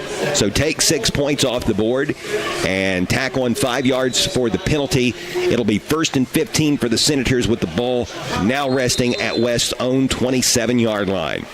So the score stays at 21-7. Just over 2 minutes to play. The officials wind the clock. Tipton takes a snap out of the gun, rolls to his right. Another flag goes flying, and this pass is caught by Bishop on the near sideline around the 30. What a great catch by Bishop, as he had J.D. Mattis of Minford draped all over him like a cape. But Bishop is able to make the catch, get 2 feet in bounds, and then go out of bounds. If the play holds up, the ball will be around the 30, but this one looks to be going against the Senators as well. Yep, it's a hold on West, so the Senators will back up some more. This is a 10-yard spot foul. So West going in reverse on this one. That's going to look like maybe a couple of yards behind the line of scrimmage. They're going to mark this at. Going to be put down at the 16, almost 15-yard line. We'll call it the 16. So that was a yard behind the line of scrimmage. They've got to get out to the 42-yard line to the Senators. So that makes it 1st and 26. Yep. Power I formation for West. Give goes to the deep back Parker. Sprints up the middle, takes it out across the 25-yard line, fighting forward to the 29. That's a gain of 13. Second down coming up for the Senators. Clock rolling as we come up on 1.5 minutes to play before the halftime break. 21-7, Senators on top. Tipton comes over to the sideline to get the play call. He'll now head out to the huddle to relay that call to his teammates. They break the huddle and come to the line of scrimmage. Bishop is split out wide to the right. Unbalanced line to the right. Power I formation. Pitch to Parker. Goes right. Jukes a defender. Tries to get the edge and is hit out of bounds just shy of the 35-yard line. Boy, what a nice juke by Mason Parker, enabling him to get a few extra yards. They're going to spot him at the 33, it looks like. A gain of 4. And it will be 3rd down and 9. So West has gotten 17 yards, I beg your pardon, on the last 2 plays. Big 3rd down coming up here if West has any thoughts of getting more points on the scoreboard before the half is through. Minford's defense really needs to stop. Minford with 1, West at least with 1, maybe 2. Here's a reverse to Bishop. Bishop looking for some room left side, trying to cut it up. He's going to be hit around the line of scrimmage. He'll plow forward across the 35-yard line to the 36. That'll be a gain of 3, but it will be 4th down. And let's see if Minford burns that final timeout. I believe they did. With Mason Book back there returning punts, I would be shocked if Coach Ruby wouldn't call that timeout. He does. So the Falcons stop the clock with 61 seconds left to play before halftime. 4th down and 6 coming up for the West Senators after that 3-yard gain. We'll step away for 30 seconds and be back for the conclusion of the first half. This is high school football on Mix 99.3. When you need limestone, contact the Conley River Terminal at 5150 Gallia Street in Portsmouth, right along US 52 near Sciotaville. The Conley River Terminal has stockpiled limestone, which makes a great base for driveways and patios. Stop in or call 776-7634. Success starts with a great foundation, and nothing makes a better base than limestone. Contact the Conley River Terminal at 776-7634. Online at conleytrucking.net. 21-7, the West Senators lead the Minford Falcons with 1 minute and 1 second remaining in the first half at the Rock. West is back in punt formation, faced with 4th down and 6 at the Senators' own 36-yard line. Mason Parker, the fine running back who has scored all 3 Senator touchdowns, is the punter. He will lay into this one. It's a high punt that's going to hit at the 39-yard line of Minford, takes a small West bounce, and goes out of bounds around the 35-yard line. So that is where the Minford offense will take to the field with 52 seconds remaining before halftime. Nice kick there by Parker, not allowing Mason Parker not allowing Mason Book as an opportunity for a return. Too many Masons. There's a lot of Masons. But yeah, that was a nice punt by Mr. Parker. That it was. So it will be 1st and 10 now for Minford. Minford hasn't had a lot of success in the passing game, but boy, if they can spread the field and get Peyton Cottle a lane or two, with his speed, he can make some good things happen. He has scored the Falcons' lone touchdown. He takes a snap out of the shotgun, looks downfield, rolls to his left, looking, throwing to Parker, who goes low to make the reception at the 43-yard line. Trevor Fike was there to make sure he didn't go anywhere. Mason Book, nice catch. Ball will be spotted at the 43-yard line. Goes for a gain of 7. 2nd down and a short 3. 30 seconds left before halftime. Minford has no timeouts remaining. Cottle takes a snap, rolls to his right toward 3 receivers, looking, now cutting it up. Cottle has the first down and will be brought down just shy of the 50. The clock will stop while the chains are moved. This is a first down for Minford. 15 yards on that carry for Peyton Cottle. They're going to spot the ball right at the 50 are the officials, who now wind the clock. We're down to 15 seconds. Minford's players still trying to get lined up. 3 receivers to the left, 1 wide to the right. Cottle awaits the snap out of the pistol. He's got Pika behind him. Cottle takes a snap, looks, fires over the middle, intended for Book, who made a diving effort but could not get to the ball. Pass is incomplete with 3 seconds remaining. And I think they were maybe trying to get in the field goal range, but even then, they're a long attempt for Miles Montgomery. Yeah, Montgomery's a pretty good kicker. I tell you what, talk about speed. There's some speed there, too. Yeah. I don't know what his clock is. It's a great question. I would love to know his 40-yard dash time. Of course, he's also the all-state point guard for the Minford basketball team. Coach Josh Shoemaker of the Falcons basketball team is here tonight. If he would ever see Mason Montgomery running the football, he'd probably stroke out on us out of fear. 2nd down and 10. Cottle steps up. He's going to run it. He's got to go 50. The final seconds tick away. Cottle bobbing and weaving his way inside the 35-yard line down to the 31. That's a 19-yard pickup by the sophomore signal caller to bring the first half to an end. That's going to pad the stats. Got to look good in the numbers, but we are at halftime, and the West Senators have a 2-touchdown advantage. 21-7 is your score here at the turn as West leads on homecoming night at the Rock. We're going to step away for 4 minutes, and then when we return, we're going to kick off the Holbrook's Hometown Pharmacy halftime show. We've got a lot to talk about. We'll talk about scores from other games and take a look at the first half stats. This is high school football on Mix 99.3. Tonight's game on Mix 99.3 is presented in part by these following sponsors: Suburban Transmission, Shoemaker's Sunoco, Journey's Auto Parts, Bell's Body Shop, AJ's Auto Sales, and Hall's Napa. Be listening to high school sports all season long on Mix 99.3, online at WNXTradio.com. From the foundation to the doorknob, Portsmouth Building Supply has everything needed to build a home. Plumbing and electrical supply, drywall, shingles, insulation, doors, windows, steel I-beams, trusses, cabinets, ceramic tile, hardwood and laminate flooring. It's all at Portsmouth Building Supply. You'll even find a full line.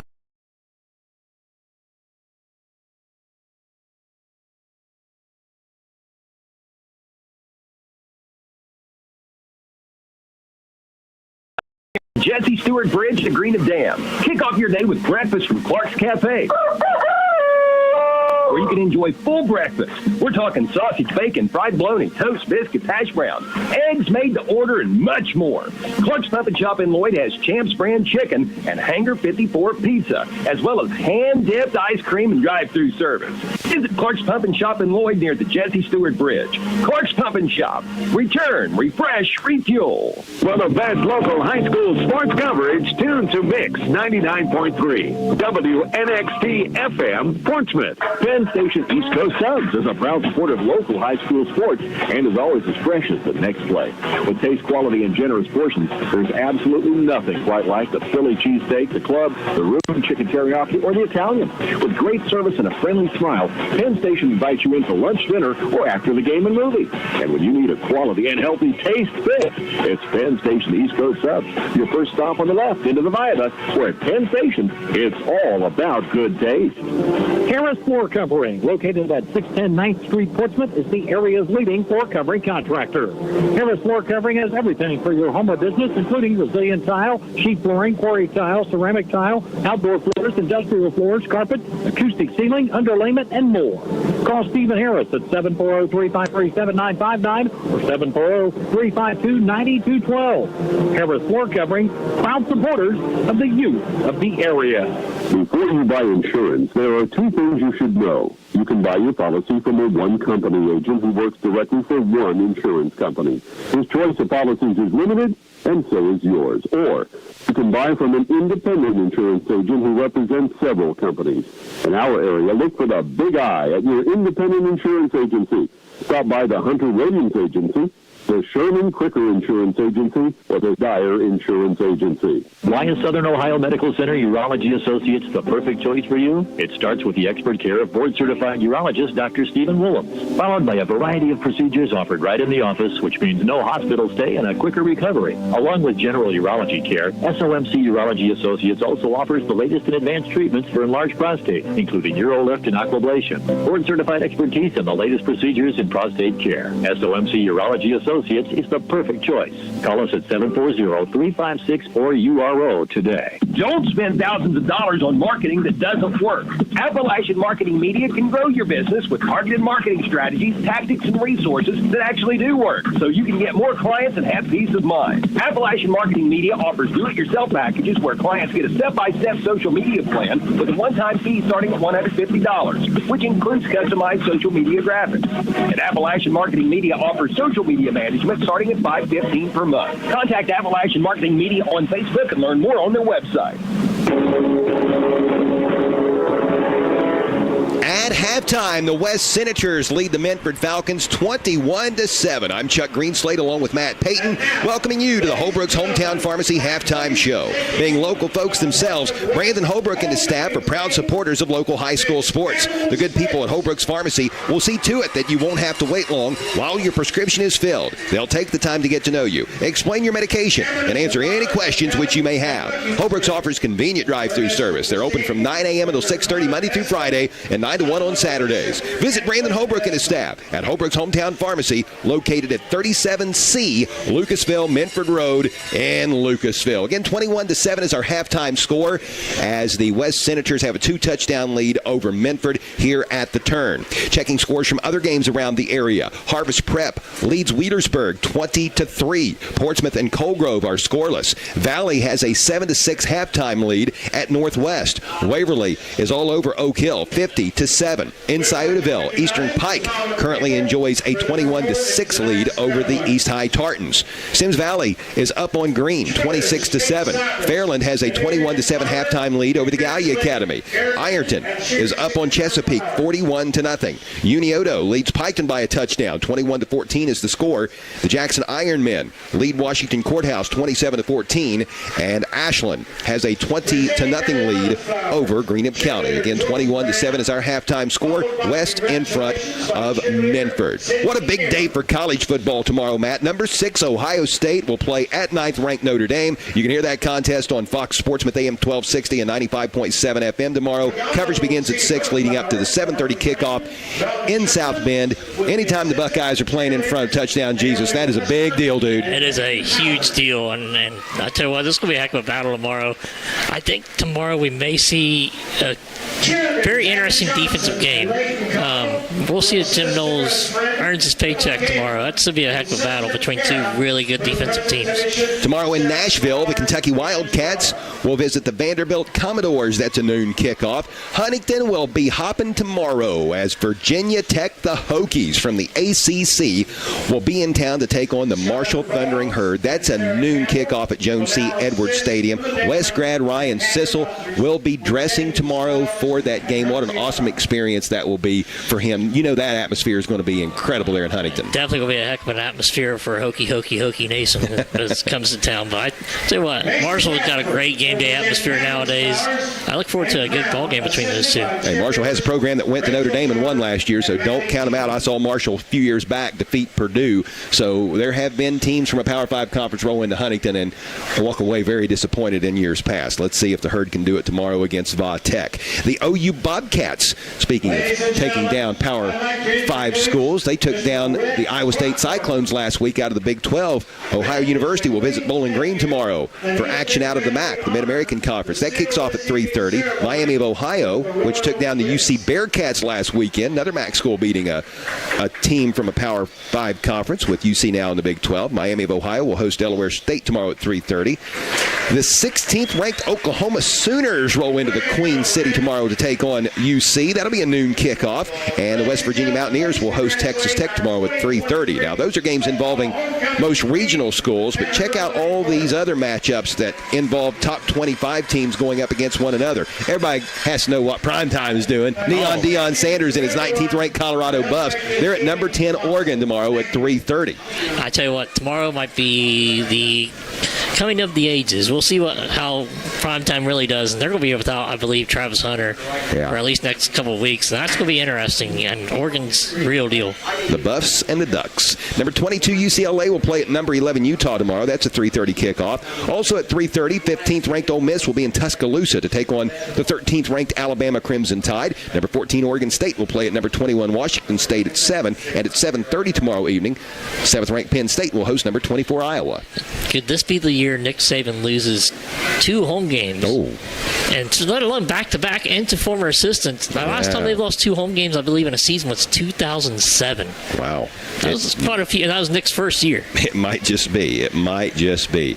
In the NFL last night, Matt, Week 3 got underway with the 49ers knocking off the New York Giants 30-12. The Bengals will play the Monday Nighter this coming work week. Cincy will host the L.A. Rams, a rematch from the Super Bowl a few years back. Quarterback Joe Burrow is being listed as day-to-day after re-aggravating a calf injury last weekend. Interesting stat on him. He's not been going downfield just because I don't think he's physically able with that calf injury. In the first 2 games combined, he has thrown a total of 12 passes, 15 or more yards downfield. He's 0 for 12. That does not bode well. Tells you he doesn't have that strength in his legs to get it down. Something's not right there. The Browns will host the Titans on Sunday at 1 o'clock. Cleveland signed running back Kareem Hunt to a 1-year deal to replace the injured Nick Chubb. Yeah, that was awful. That makes you squeamish just to say it. That hurt. We certainly wish Nick Chubb a speedy recovery. Hunt is no stranger to the Browns. He's played with them the last 4 years.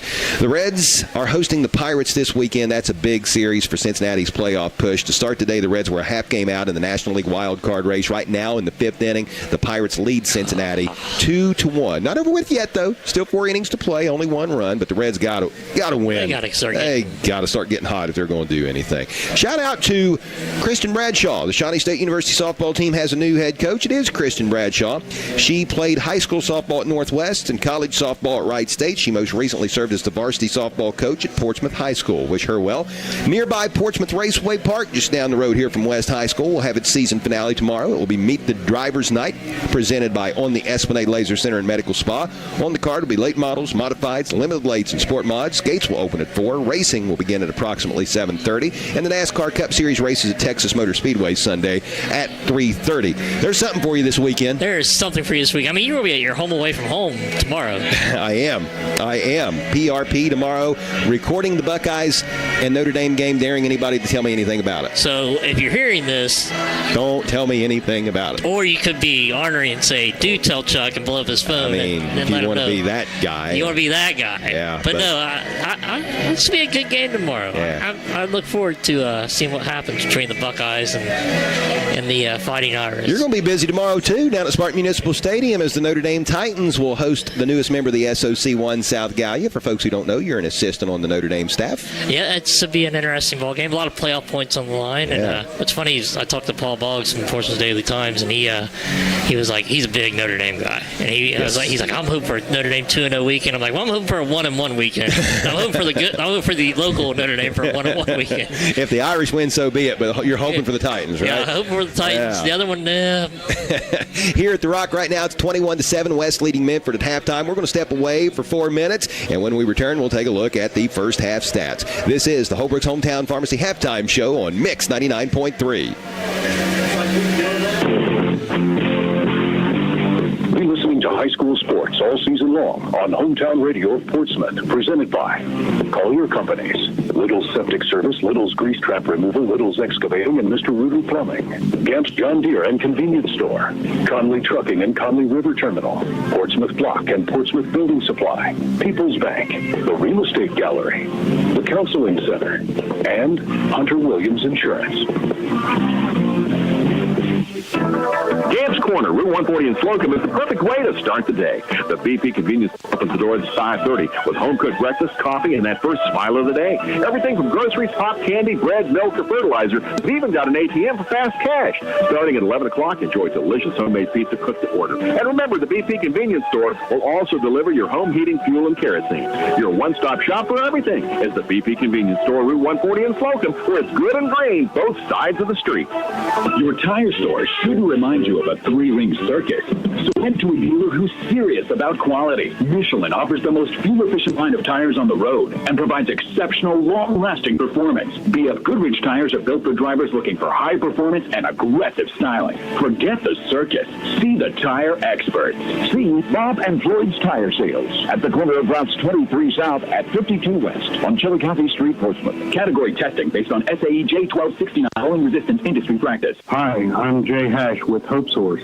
Hope Source helps individuals and families live complete, meaningful, and happy lives. We offer a full array of high-quality mental health and addiction treatment services to meet the individual needs of every person we serve. In every interaction, we provide the care we would expect for our closest friends or loved ones. No matter your situation, there is hope. For information, check out our website at hopesourcetreatment.com. Find us on Facebook or call 740-353-HOPE. Listening to high school sports all season long on Hometown Radio of Portsmouth, presented by Appalachian Marketing Media, Sherman Cricker Insurance, Atomic Credit Union, the Scioto County Career Technical Center, Donnie Martin Heating and Air, Clark's Pump and Shop, Dyer Insurance, SOMC, Monroe's Frame and Collision, the McKinley Funeral Home, Portsmouth Insurance, a TAH benefits partner, as well as the Glockner family of dealerships. Little's Grease Trap Removal in Wheelersburg has been servicing restaurants around the region since 1966.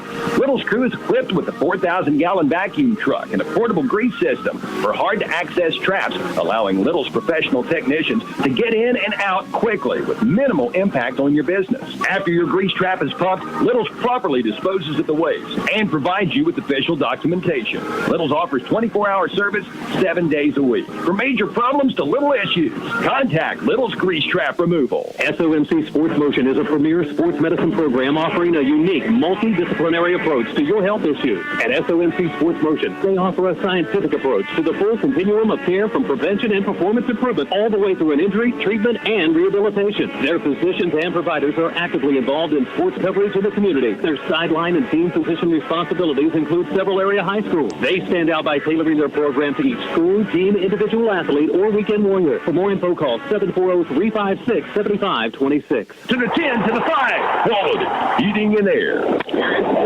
Deep to left center. That ball is quality heating and air.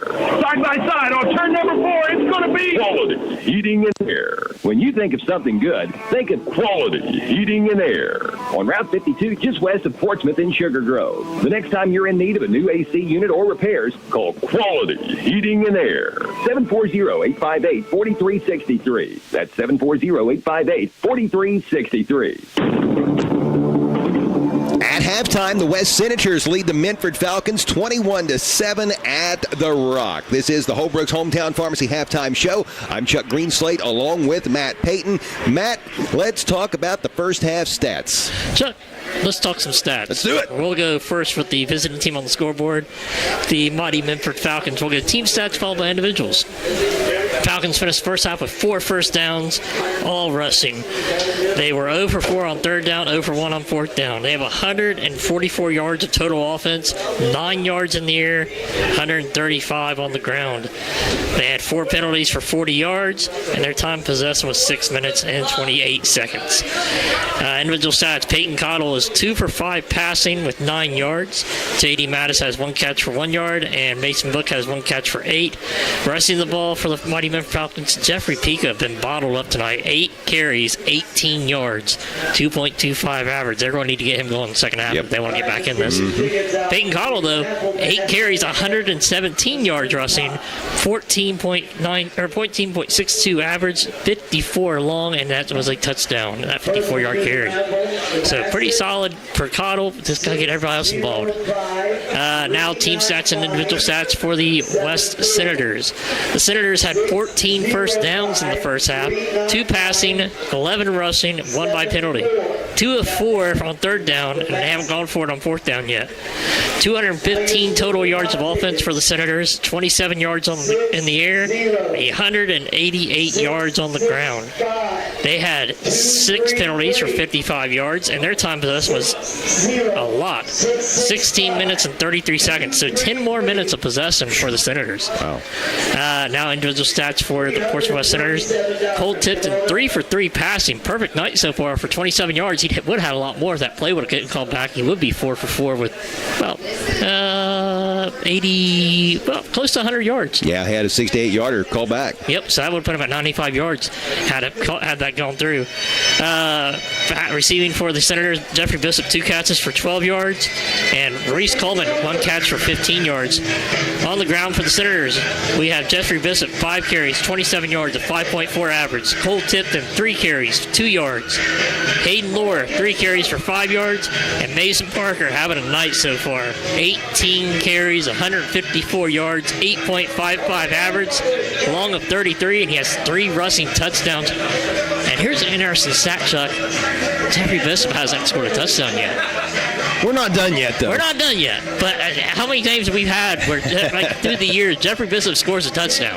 Mason Parker's taking care of that. He's got that covered tonight. He's like, I got you tonight. Take the night off. But, hey, one more important stat, that's the turnovers. That's right. It's time to check the turnover report, which is a service of the Barrett Murphy Insurance Agency at 1031 Gallia Street in Portsmouth. Isn't it time you turned your insurance needs over to Barrett Murphy? Give Dan Cassidy a call at 353-3121. And that's why it's an important stat, and that's why both these teams are probably only have 1 loss in the year. No turnovers in the first half. So you take care of the ball, you give yourself a good chance to win. It has been clean in that regard, no doubt about it. A big thank you goes to Penn Station East Coast Subs on the north end of Chillicothe Street in Portsmouth. Penn Station fuels both the WNXT and WZZZ sports crews every weekend by offering us lunch. Visit Penn Station, where they are all about the freshness. Be sure to listen for the Barber Auto Parts Replay of the Week, which can be heard all week long on Mix 99.3, as well as on Classic Rock 107.5 The Breeze, and on Fox Sportsmouth, AM 1260 and 95.7 FM. And visit the Barber Auto Parts location nearest you with stores in Portsmouth, Ashland, and Chillicothe. And don't forget to tune in to the Saturday Morning Sports Line tomorrow morning and every Saturday morning at this time of year for the Saturday Morning Sports Line on Fox Sportsmouth, AM 1260 and 95.7 FM. That gets underway at 9 o'clock now in its 45th year. That show provides you with the opportunity to hear from Scioto County's football coaches. Listen to what they have to say about their players, teams, their last games, and their upcoming matchups.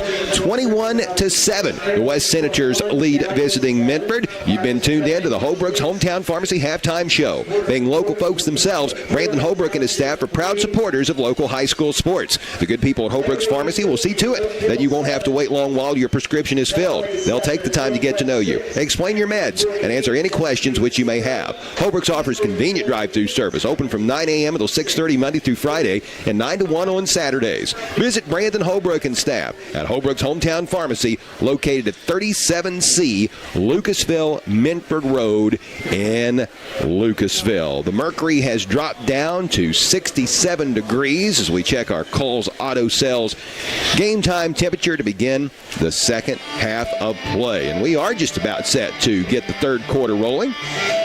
Our second half kickoff is presented by Harris Floor Covering, 610 9th Street in Portsmouth, as well as Harris Outdoors at 616 9th Street in Portsmouth. Harris Floor Covering is the area's leading floor covering contractor that has everything for all your floor covering needs. Give Stephen Harris a call at 740-353-7959 and visit Harris Outdoors for firearms and hunting equipment.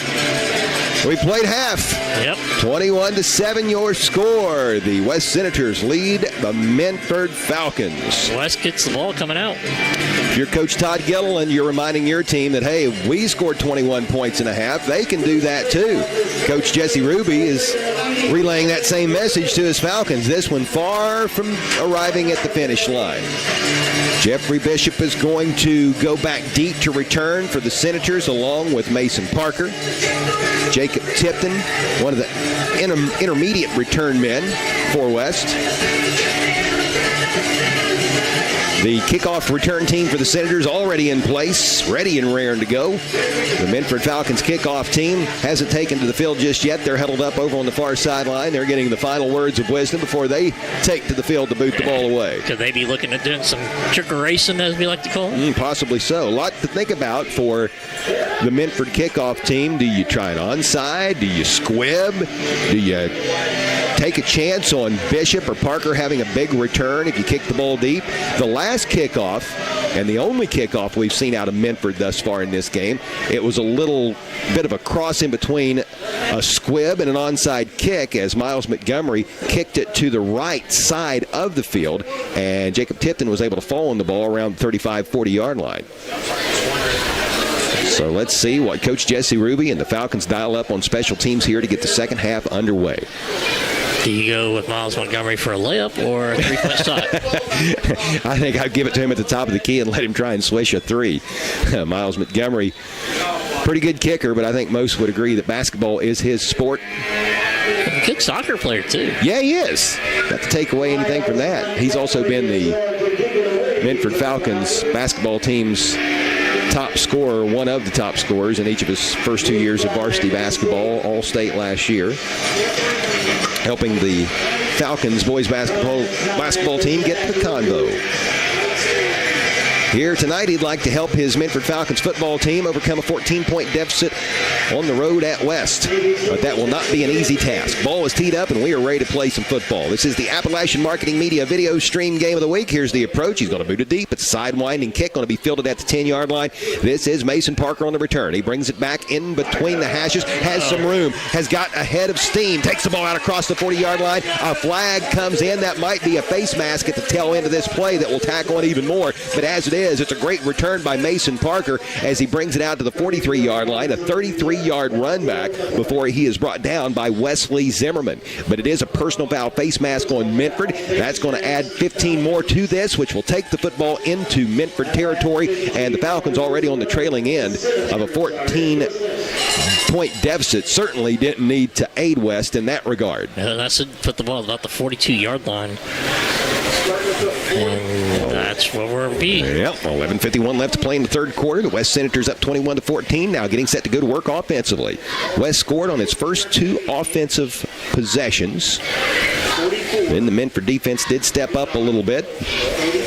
But West was able to score the last touchdown of the first half, getting us to where we stand at the moment, 21-7. Ball right in the middle of the field. Tipton in the shotgun. Parker to his left. Tipton look left. Now comes back to the right. Cuts it up the middle of the field. It's going to be hit after a gain of maybe one, possibly, depending on the spot. Nice defense by the Minford Falcons. Everybody flying to the football and leading the charge. Yep, that is Tristan Miller. He is a 6', 250-pound junior, clogging up all running lanes. No gain on the play. We'll call it second down and 10. Tipton comes over to the west sideline to get the play call. He and Reese Coleman head into the huddle. And now West breaks that huddle and comes to the line. Coleman and Bishop will split out wide to the left. Hayden Lohr is the wing to the left. Parker is in the backfield along with Tipton, who's in the shotgun. Parker to his right. Here comes Bishop in motion near side. The give is going to go up the middle to Parker, lowers the shoulder, and fights his way down inside the 40-yard line to the 38. Gain of 4 on the play. Shrike makes the tackle. It's going to be 3rd down and 6 for the West Senators. Second half just underway. This Randall Shrike, he's got a ton of tackles. He does. I got him for 9 right now. He is a nice ball player, Shrike is. Just has a nose for the football after you lose somebody like Hunter Pendleton from last few years. A team best 39 tackles entering this game, and that number's a little misleading because Minford has played one less game than everybody else because of the O'Kill cancellation. Here's Tipton taking the snap, rolling left side, trying to convert on 3rd down and 6. He's going to be brought down by Pika, a couple yards shy of the first down. Pika held on for dear life, made the stop. It's going to be 4th down and a long 2 as the ball will be spotted at the 34-yard line. Gain of 4 on the play. So a big play coming up here. One can't help but think West will go for it. Way too far out for a field goal try. A little too close to the goal line to punt it. Chances are it would wind up as a touchback, and you'd only net 13 yards as a touchback brings the ball out to the 20. So the offense remains on the field, and a big 4th down coming up. You can't help but feel this one's a little bit bigger for Minford, I think, than for West. Yep, you're right, Matt. Power I formation. Bishop lined up to the right. Parker's the deep back. He takes the handoff, follows those 2 lead blockers up into the line, and has the first down. He takes the ball inside the 30 to the 29-yard line. Pickup of 5, and that moves the sticks to keep the drive alive for the West Senators. Already up by 14 points here tonight at the Rock with 9:40 left to play in the 3rd quarter. Man, what a beautiful night for football. As we had mentioned, 67 degrees to start the second half. It's definitely cooled off. I feel my legs getting a little bit chillier. Yeah, looking out at the stands, you've got some in hoodies, you've got some in T-shirts. Just depends on whether you're cold-natured or not, I guess. Power I. Tipton fakes the handoff to Parker. Bootleg. Tipton inside the 25-yard line, down near the 20. They'll spot him at the 21-yard line. That's a gain of 8. Yeah, I tell you what, he delivered the punishment. Mason Parker makes the stop. Boy, he really had a head of steam going there. He grabbed the gear. Yeah, he definitely had some. He turned those legs, so he started going upfield, and he put that head down and ran pretty hard. That was Mason Buck on the stack. Yeah. Tipton starting this year at quarterback for the first time. Mitchell Irwin had been the quarterback here the last 3 years plus. Or 8 years, it felt like. Before he graduated last year. Tell you what, he's a heck of a quarterback. Parker with a nice run down inside the 20-yard line, inside the 15.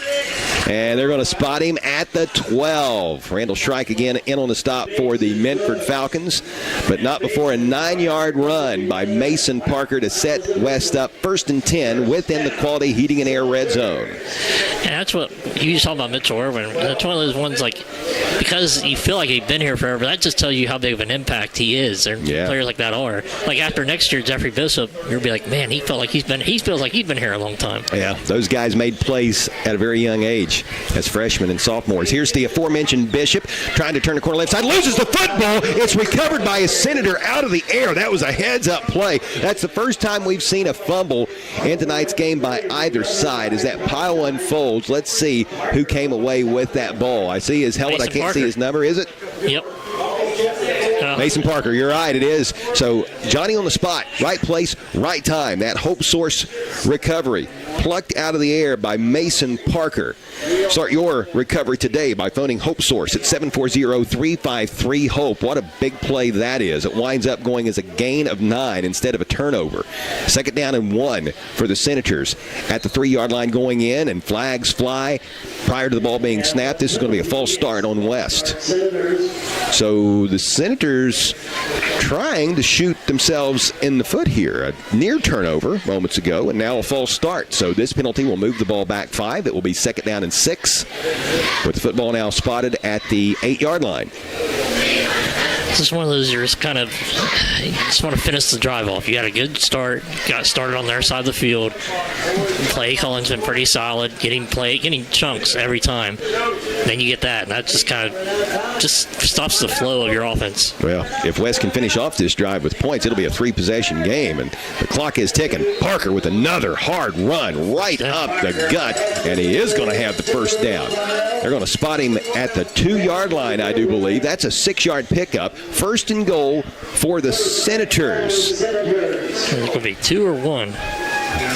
Ooh, it's right in between them. I think it's a little closer to the 1-yard line, actually, the football. So we'll call it a gain of 7, and it's first and goal. The Senators had the ball 10 more minutes than Minford in the first half. West has almost had the ball half the third quarter.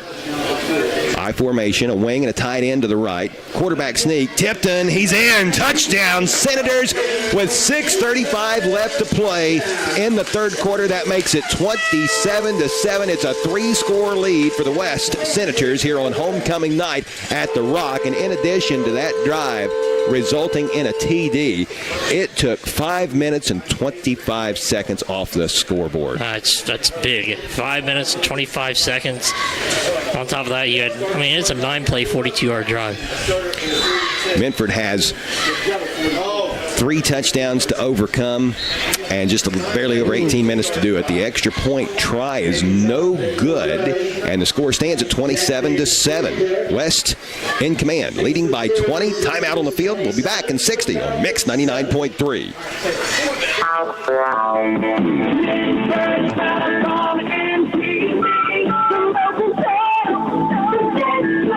Your internet experts provide the fastest places free. Generations of exceptional service. Stay connected with a legacy.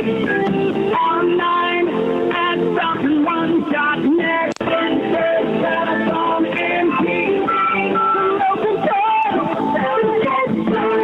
At the Barrett Murphy Insurance Agency, they're proud to cheer for the home team, and even more proud to have you on their team. Whether you need insurance for your home, car, or business, they have your back. And because the local community is so important to them, they'll be right there with you, cheering for your team. Contact the Barrett Murphy Insurance Agency today for more information about a policy from Encova Insurance.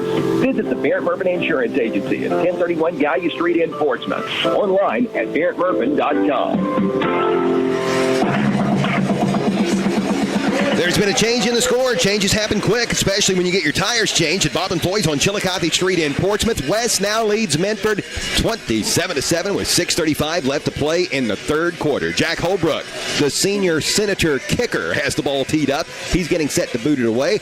Mason Parker is back deep to return for Minford along with Jeffrey Pica. Here is the kickoff, and this is going to be fielded by Pica at his own 8-yard line. He brings it right up the seam on the right hash marks. Now breaks out toward the far sideline, out across the 30, across the 35-yard line, and banged down just shy of the 40. Nice run back by Minford's starting tailback. They're going to spot him around the 38-yard line, so 30 yards on the return. So with 6:26 left to play in the third quarter, the Minford offense returns to the field, trailing by 20. Let's check the Senators' most recent scoring drive, which is a service of Nancy Hawk at the Real Estate Gallery with offices in Wheelersburg and Portsmouth. For all of your real estate needs, phone 574-9902 or log on to realestategallery.com. Chuck, 9-play, 42-yard drive, 5:35 came off the clock. It was capped off by a 1-yard touchdown dive by Cole Tipton. Extra point was no good. 27-7, West. Here's Pica taking the handoff from quarterback Peyton Cottle. Pica trying to push the pile forward. He'll fight his way out across the 40-yard line to the 42. That's a gain of 4. Second down and 6 coming up for the Minford Falcons, staring at a 27-7 deficit as we come up on the halfway mark of the third period here at the Rock.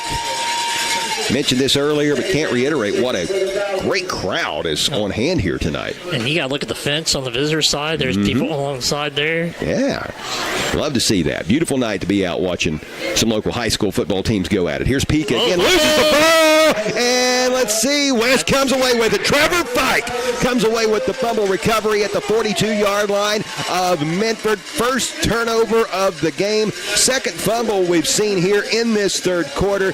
This Hope Source recovery fumble recovered by West Trevor Fike. Start your recovery today by calling 740-353-HOPE. And honestly, I don't think he got tackled. I think a lot of it was they had a really long handoff. Like Peyton, they were kind of debating who's going to take the ball, and it kind of just got stuck in his breadbasket a little bit and never really got a good hold on it, I believe. The end result is the Senator offense returns to the field 1st and 10, already up 27-7. This is an opportunity for West to perhaps deliver the knockout punch. A receiver each way. Solomon Norman to the left. Bishop out wide to the right.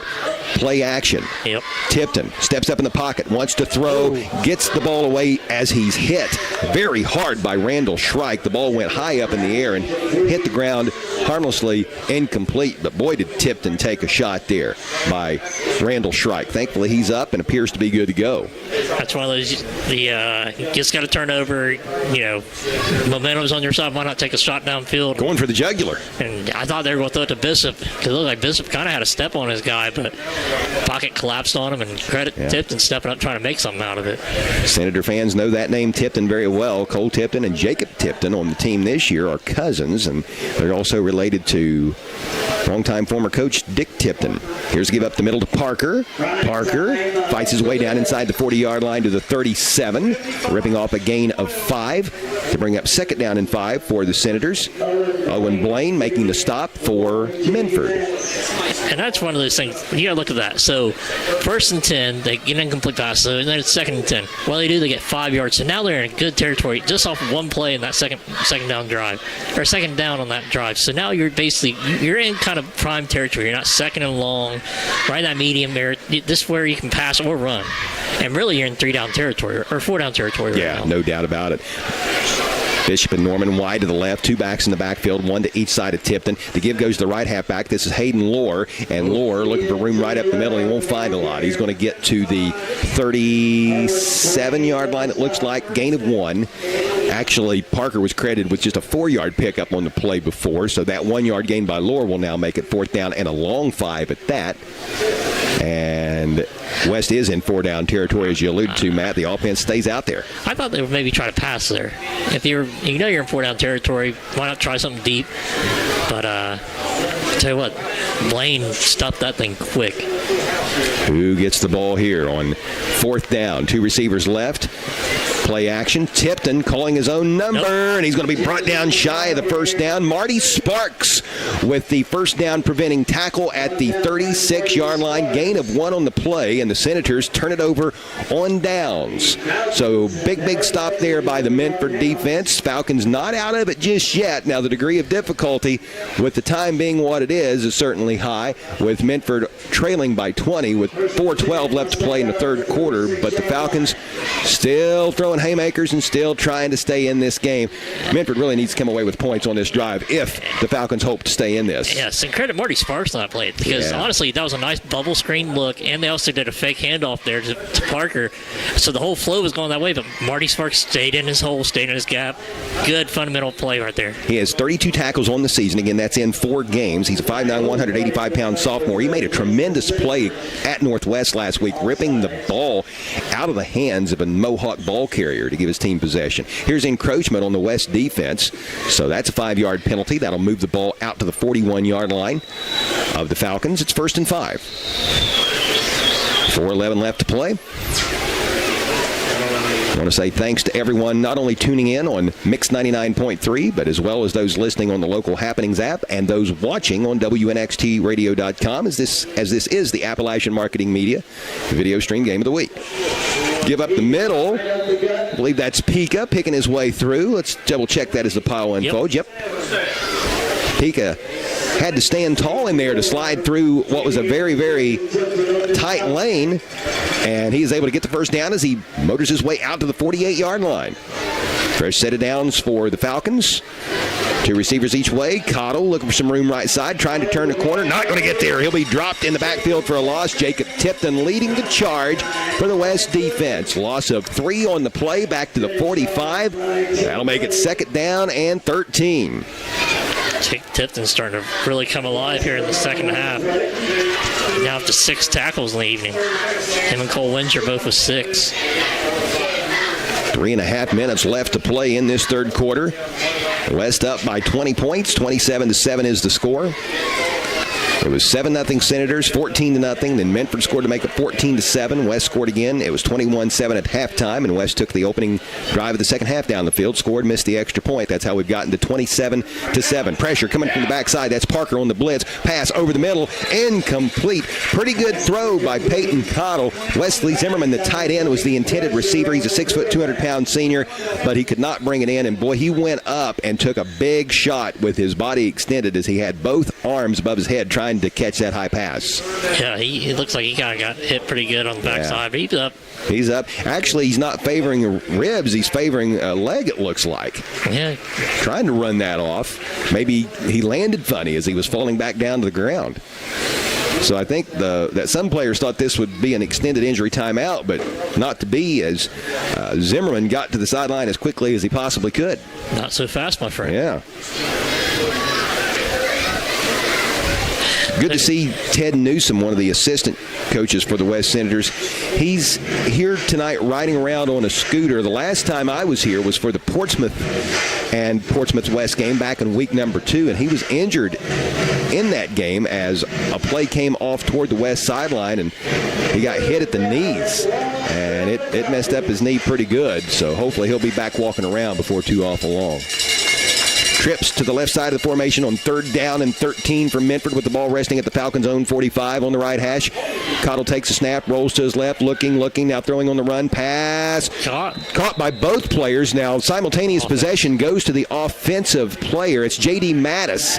Yep. Both players are fighting for it, and the officials say, yep, both of you caught it, but the offensive guy gets the nod.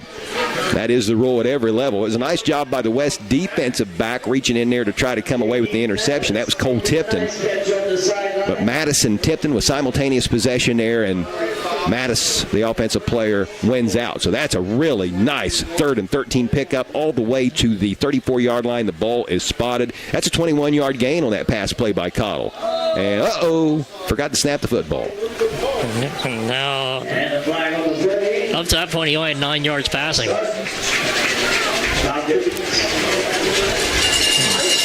Just can't have that if you're wanting to try to make this comeback. That was a play there moments ago where when you see 10 guys jump off sides, yeah. Center forgot to snap the ball. I know because I've done it. Oh, okay. It's always great when you look around, all your teammates moving around, and you haven't snapped the ball yet. It happens. 1st and 15. Here's a give up the middle to Pika. And Pika's going to grind out a couple yards, but not a whole lot there. Hayden Lohr in on that stop for West. Also, Eli Myers. We haven't mentioned his name yet tonight. He's 5'11", 185-pound sophomore on the defensive line. He maybe got 1 yard. Maybe.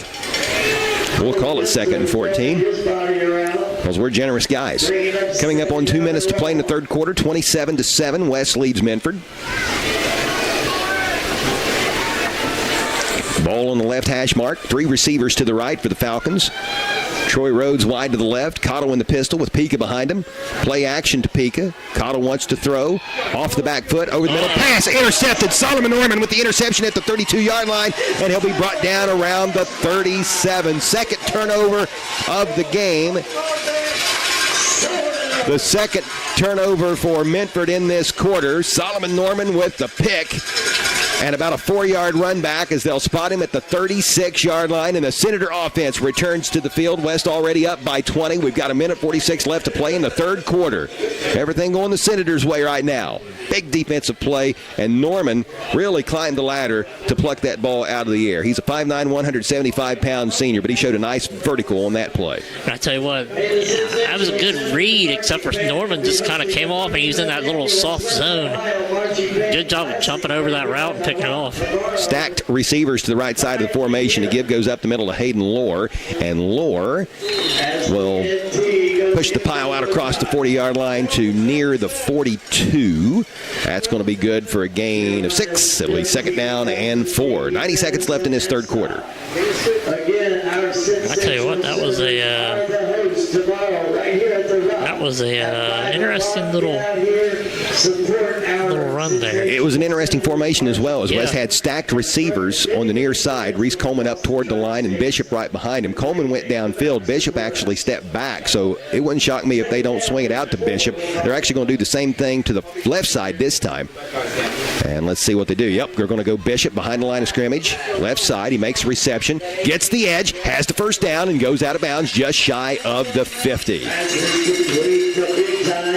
So a fresh set of 4 for Coach Todd Gilliland's 4-1 Senators. They'll spot the ball at the 47-yard line. 57 seconds left here to play in the third quarter. If you're on Jeffrey Bishop touchdown watch, still no touchdown yet. Not saying it's not coming, though. Yeah. It's all right, though. He's still averaging better than 2 per game with 11 entering this contest. 11 TDs in the first 5 weeks. That's not too shabby. Pretty solid. Pistol formation for Tipton, back each direction. He's going to give to Parker up the gut. Parker takes the ball into Minford territory and plows his way down to the 45, 44-yard line. He was delivering the punishment at the tail end of that play as he shoves the Minford defenders back an extra yard or so, and he's going to be very close to a first down. Gain of about 9.5 on the play. It's 2nd down and 1, we will call it. I tell you what, he's just churning yards out. And he's averaging 8.2 a carry. He's 3 yards shy of 200 yards on the night. Wow. I formation. It's the fullback, Hayden Lohr. He's got the first down as Lohr carries the ball down to the 42-yard line. Gain of 2. Move the sticks. And that can be the final play of the third quarter if West chooses for it to be, and that's exactly what the Senators will opt for. We're going to go to break. We'll be back in 60 seconds to start the fourth period. It's 27-7 West as we head to the final quarter. This is high school football on Mix 99.3. The Counseling Center is the region's leader in behavioral health care, accredited by the Commission for Addiction Rehabilitation Facilities. A proud member of the Portsmouth community for over 42 years, TCC provides an unmatched service line, including substance abuse prevention and treatment, behavioral health care for children and adults, primary health care, as well as vocational development and job placement. If you or someone you love is in need of assistance, please call the Counseling Center at 740-354-6685 or visit online at thecounselingcenter.org. Be listening to high school sports all season long on Hometown Radio of Portsmouth, presented by Collier Companies, Little's Septic Service, Little's Grease Trap Removal, Little's Excavating, and Mr. Ruder Plumbing, Gamp's John Deere and Convenience Store, Conley Trucking and Conley River Terminal, Portsmouth Block and Portsmouth Building Supply, People's Bank, the Real Estate Gallery, the Counseling Center, and Hunter Williams Insurance.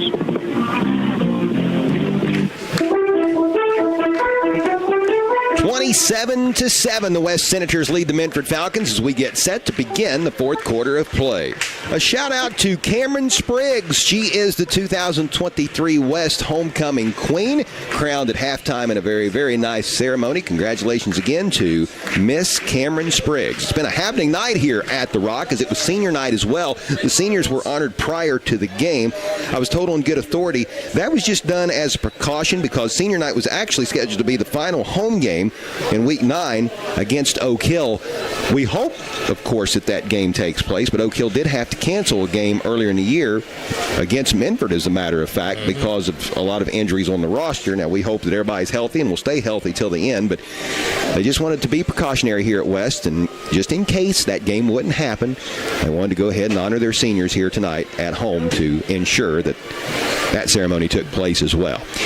West has the ball, 1st and 10 to begin the fourth quarter. 1st and 10 at the 42-yard line of Minford. Here's Tipton on the bootleg, left side, lowers the shoulder and battles his way down to the 30-yard line. Big hit over there. Peyton Cottle. Cottle and Tipton, the two quarterbacks going at it. That's first down, I believe. Gain of 18 on that play. Yeah. So Tipton moves the sticks. A fresh set of 4 for the West Senators, who are up by 20 here in the fourth quarter. Be sure and hang with us after the game for the Minford Telephone, Minford TV, and Falcon One Internet postgame show. We'll take a look at other scores at that time, our upcoming broadcast schedule known as the Glockner family of dealerships, and awards, stats, and more. Here's Bishop. trying to turn a corner right side. Bishop cuts it up.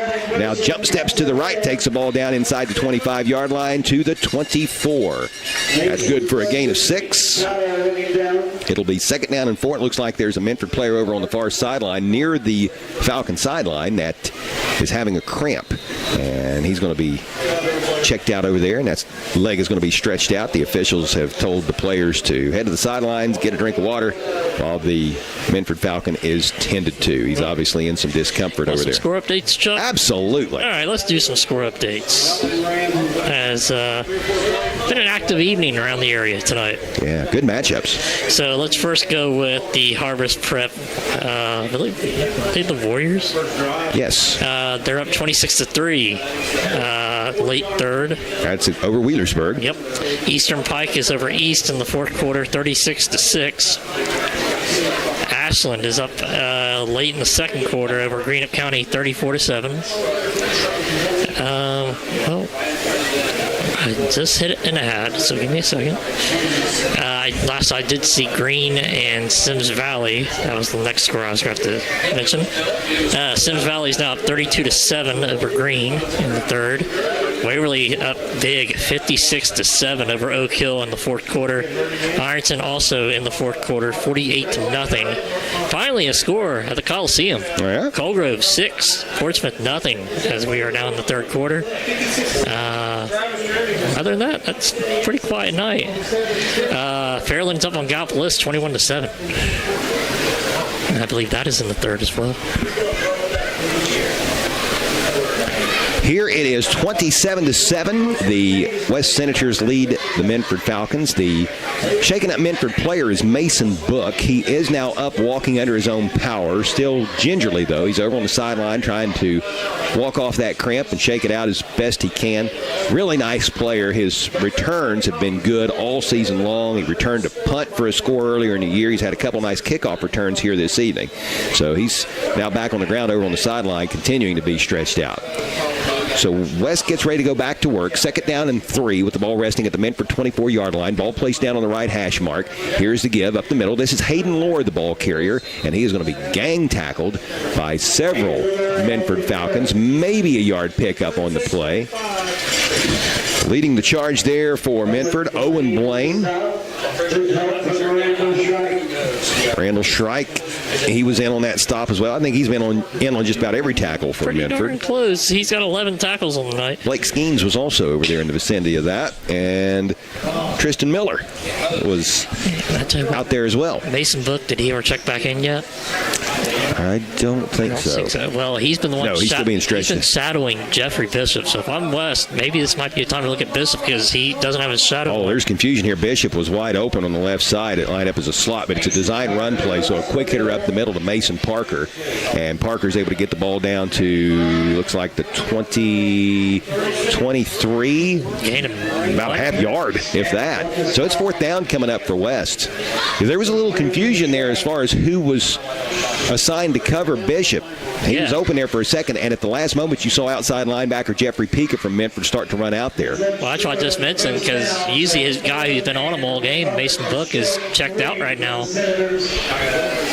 Yeah, Book still having issues with his cramp over on the Minford sideline. Back on his feet now, but I don't think he's quite ready to come back in just yet. 4th down and 3. West goes for it. It's Parker, and he's got it. Inside the 20, inside the 15, lowers the shoulder and takes the ball down inside of the 12-yard line before going out of bounds right at the 10. A 13-yard pickup on the big 4th down conversion. Move the sticks. It'll be 1st and goal for the Senators. Mason Parker over 200 yards rushing tonight. That carry right there, 210 yards on 26 carries. Impressive. We've got 9:40 to go. West up by 20, looking for more. 27-7 is the score. Reese Coleman wide to the left. Trevor Fike slides over and lines up as a tight end to the right. Bishop comes in motion to the near side. He takes the handoff on the jet sweep, looking for some room left side, cuts it up, dances his way, and spins inside of the 10-yard line down to around the 7. That's going to be a 3-yard gain, possibly 4. Let's see where they spot it. You want to put it down? We'll say the 7. And that is a 3-yard gain. It's 2nd down and goal now for the Senators. 6 or 7. Ball on the left hash mark. Well, you think about this West football team. A 15-yard touchdown by Fairland on the last play of the game in week number 1. If West can prevent that, this team's unbeaten. Here is Bishop. Jet sweep again, left side, and he takes the ball down inside of the 2-yard line. It's going to be 3rd and goal. They'll spot him actually right at the 2. Wow. So Bishop trying to get a touchdown. He's trying. I think last season he scored in every game but one. That was after 13 weeks of football. Guess what, Chuck? What's that, buddy? Reds are up 5-4. All right. Cincinnati Reds have rallied from a run down to take the lead over the Pittsburgh Pirates in that first of a 3-game set in the Queen City. Here is Tipton, design quarterback run up the gut, and he is in. Touchdown. That's his second TD of tonight's contest, and that makes it 33-7 West. What a drive again. Been a good showing for the West Senators. Up by 26 points with just under 9 minutes to play. The PAT yet to come. Jack Holbrook has been pretty good kicking the ball tonight. This boot is up, and it is through. He is 4 for 5 on PATs this evening. 34-7, your new score. West in command. This is high school football on Mix 99.3. We're back in 60. At Clark's Pump and Shop in South Shore, you can fuel your tank and your tummy. Just how do you like your chicken? Crispy or crunchy? It's a deep-fried fact. When you put them together, you won't be disappointed. Come grab some crispy, crunchy chicken to fuel that hunger. Available at Clark's Pump and Shop in South Shore. It's just a crunch around the corner. Clark's Pump and Shop in South Shore also offers breakfast sandwiches, pastries, coffee, cappuccino, soft drinks, snacks, candy, and more. Food's always savory, facilities always spotless. Clark's Pump and Shop. Return, refresh, refuel. For the best local high school sports coverage, tune to Mix 99.3, WNXT FM, Portsmouth. 8:56 left to go at the Rock on homecoming night. Tax to pay. A simple, straight, and speedy way to pay for your on-site purchases. With Tax to Pay, there's no need to swipe or insert your card at the checkout. Just look for the contact-free symbol and tap your card against it. That's it. You're done. Visit any Atomic branch for same-day debit and credit cards. See AtomicCU.com. Federally insured by NCUA. Sorry, false start on the announcer. Here's the kickoff by Holbrook. It gets by Mason Book back in the game after suffering from a cramp a little earlier. He retreats back to his 5-yard line to pick up the ball and then brings it out to the 15-yard line. Boy, that could have been disastrous for Minford, but Book is able to get possession of the ball. And even though Minford will be starting deep in its own territory, at least the Falcons were able to avoid a turnover. There has been a change on the scoreboard. Changes happen quick, especially when you get your tires changed at Bob and Floyd's on Chillicothe Street in Portsmouth. 34-7 West with 8:47 left to play in the ball game. We'll check the Real Estate Gallery scoring recap right after this play by the Minford Falcons. It's 1st and 10. Ball at the Falcons' own 15-yard line. Pistol formation for Cottle. 2 receivers to the right, 1 to the left. The give goes up the middle to Pika, and Pika is going to be hit and brought down at the line of scrimmage. No gain on the play.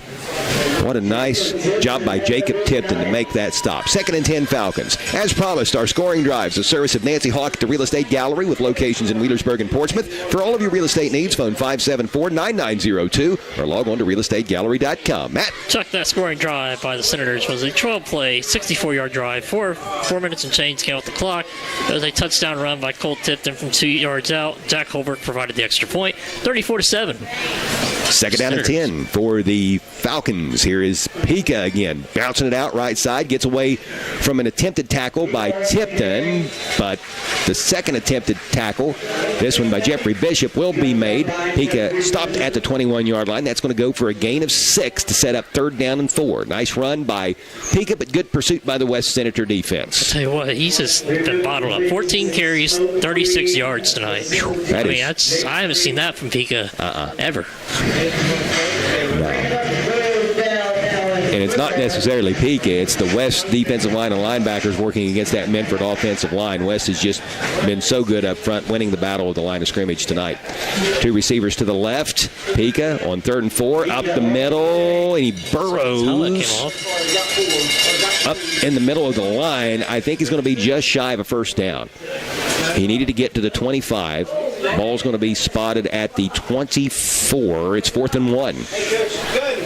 Coming up on 7 minutes to play in the ball game. 34-7, Senators on top. Congratulations again to Cameron Spriggs, crowned homecoming queen here at Portsmouth West High School at halftime. Ball in the middle of the field. Falcons acting like they're going to go for it, but they don't appear to be in any hurry right now. They're going to let the play clock run down, and Coach Jesse Ruby's going to take a timeout before this 4th down play. We'll take one with him. We're back in 60 seconds on Mix 99.3. F-150, Bronco, Maverick, or Mustang, Valerie Ford is your trusted source for new and pre-owned Ford cars and trucks. For over a century, Valerie Ford remains committed to treating customers to a no-hassle buying and service experience. So order your new Ford from Valerie's today. See our complete inventory at ValerieFord.com. Valerie Ford, we're laughing at big city prices. Collier Companies at 1661 State Route 522 in Leadersburg consists of Collier Construction, specializing in federal and general contracting as well as rebar supply and installation. Collier Leasing, which offers equipment rental. Collier Safety Services, which offers on-site safety professionals, safety and health training, industrial hygiene services, safety manual development, mobile safety, and an industrial hygiene permit center. As well as Collier Medical, which has primary and occupational clinics headed up by P.J. Paul Adkins.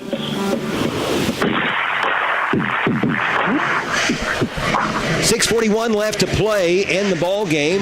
4th down and 1 coming up for the Minford Falcons. You just wonder if Coach Jesse Ruby decided to take that last time out so he could get Pika out there. His helmet came off on the play before, so he would have had to have gone out. He's out there now, and he's going to punt. So Pika's lined up in punt formation. Nobody back for West. They're playing it safe. Pika gets off a boot. It's going to hit at the 46-yard line of West. It takes a small Minford roll. Nobody back for the Senators to retrieve it. So Mason Book gets down there to down the ball at the 38-yard line. And that is where this West drive will begin, with the Senators up by 27 points. 34-7 is the score with 6:31 left to play. I tell you what, Pika had a 32-yard punt. It was like to the 32. It was just like funny, the numbers. That time he just had a 38-yard punt to the 38. So Pika's playing some numbers game tonight. Yes, he is. Yes, he is. Timeout West. Timeout West will take one as well. This is high school football on Mix 99.3. We're back in 60. Tonight's game on Mix 99.3 is presented in part by these following sponsors: Suburban Transmission, Shoemaker's Sunoco, Journey's Auto Parts, Bell's Body Shop, AJ's Auto Sales, and Hall's Napa. Be listening to high school sports all season long on Mix 99.3, online at WNXTradio.com. Since 1937, the McKinley Funeral Home has been there for families in a most stressing time of need. They've been there with their comfort and understanding, and the McKinley Funeral Home will continue to serve area families with a commitment even deeper than before. Call the McKinley Funeral Home and talk with their friendly, knowledgeable staff, always willing to go that extra step in making sure you're well pleased. That's the McKinley Funeral Home, located on U.S. Route 23 in Lucasville. Phone 740-259-2481. 6:31 left to play in the ball game. West in front over Minford 34-7. A lot of fresh jerseys on the field for the Senators. Here is the give on 1st and 10 up the middle. And as the pile unfolds, I can see that's Braden Atkins. He's a 5'3", 120-pound freshman. And you just said the number right there, 5'3". 5'3", 120 pounds.